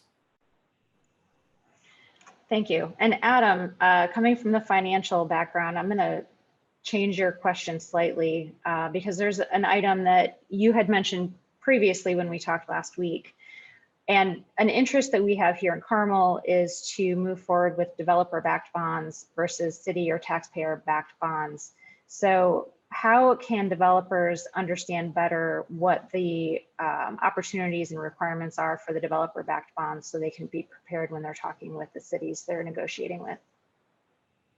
Yeah, great question. And the amount of these over the last 5 years has really exponentially increased. So I'm sure some of the larger firms are actively using this. Maybe some of the smaller, medium deals are just on the getting to know this. So I'd say step one, and I'll try to be brief here, is educate your team, educate yourselves on them. And they're a powerful tool for you. Happy to talk more and provide resources if I can. The other thing I would say, the reason they're growing in popularity is because they're actually very community minded as well. They're inherently lower risk than a traditional public TIF bond. So there's advantages on both sides. So long term for you all, it helps your long-term exit value, net operating income, stabilization, all of that from just a pure tax relief standpoint. And then from a community standpoint, it pushes a lot of the assessment and a lot of the incentive risk onto the actual developer too. So happy to tell more. I know we're at time. The last thing I would say on the TIF question too would just be know your numbers and be on the same side of the table. All the deals that we're on that ultimately go well, it's not a city versus developer or anything like that. It's everybody is at the same table. We're all trying to solve the same gap. So hope that helps. Well, thank you to all of our panelists. Todd, I'm going to turn this back over to you to wrap it up. Fantastic. This was a great event. Boy, okay. You know what? If we do this virtual next year, I'm going to come unglued. That's just my final say on it. So we're going to have to be live. Thanks, everybody. Wonderful panel. Great information. Want to thank our sponsors again one more time. Look at this rack of fantastic sponsors that make all of this stuff possible. So appreciate it to you. Now is your chance to sort of sign off and say goodbye. And hopefully we'll see you all soon at another event in Indy. And let's go vaccine.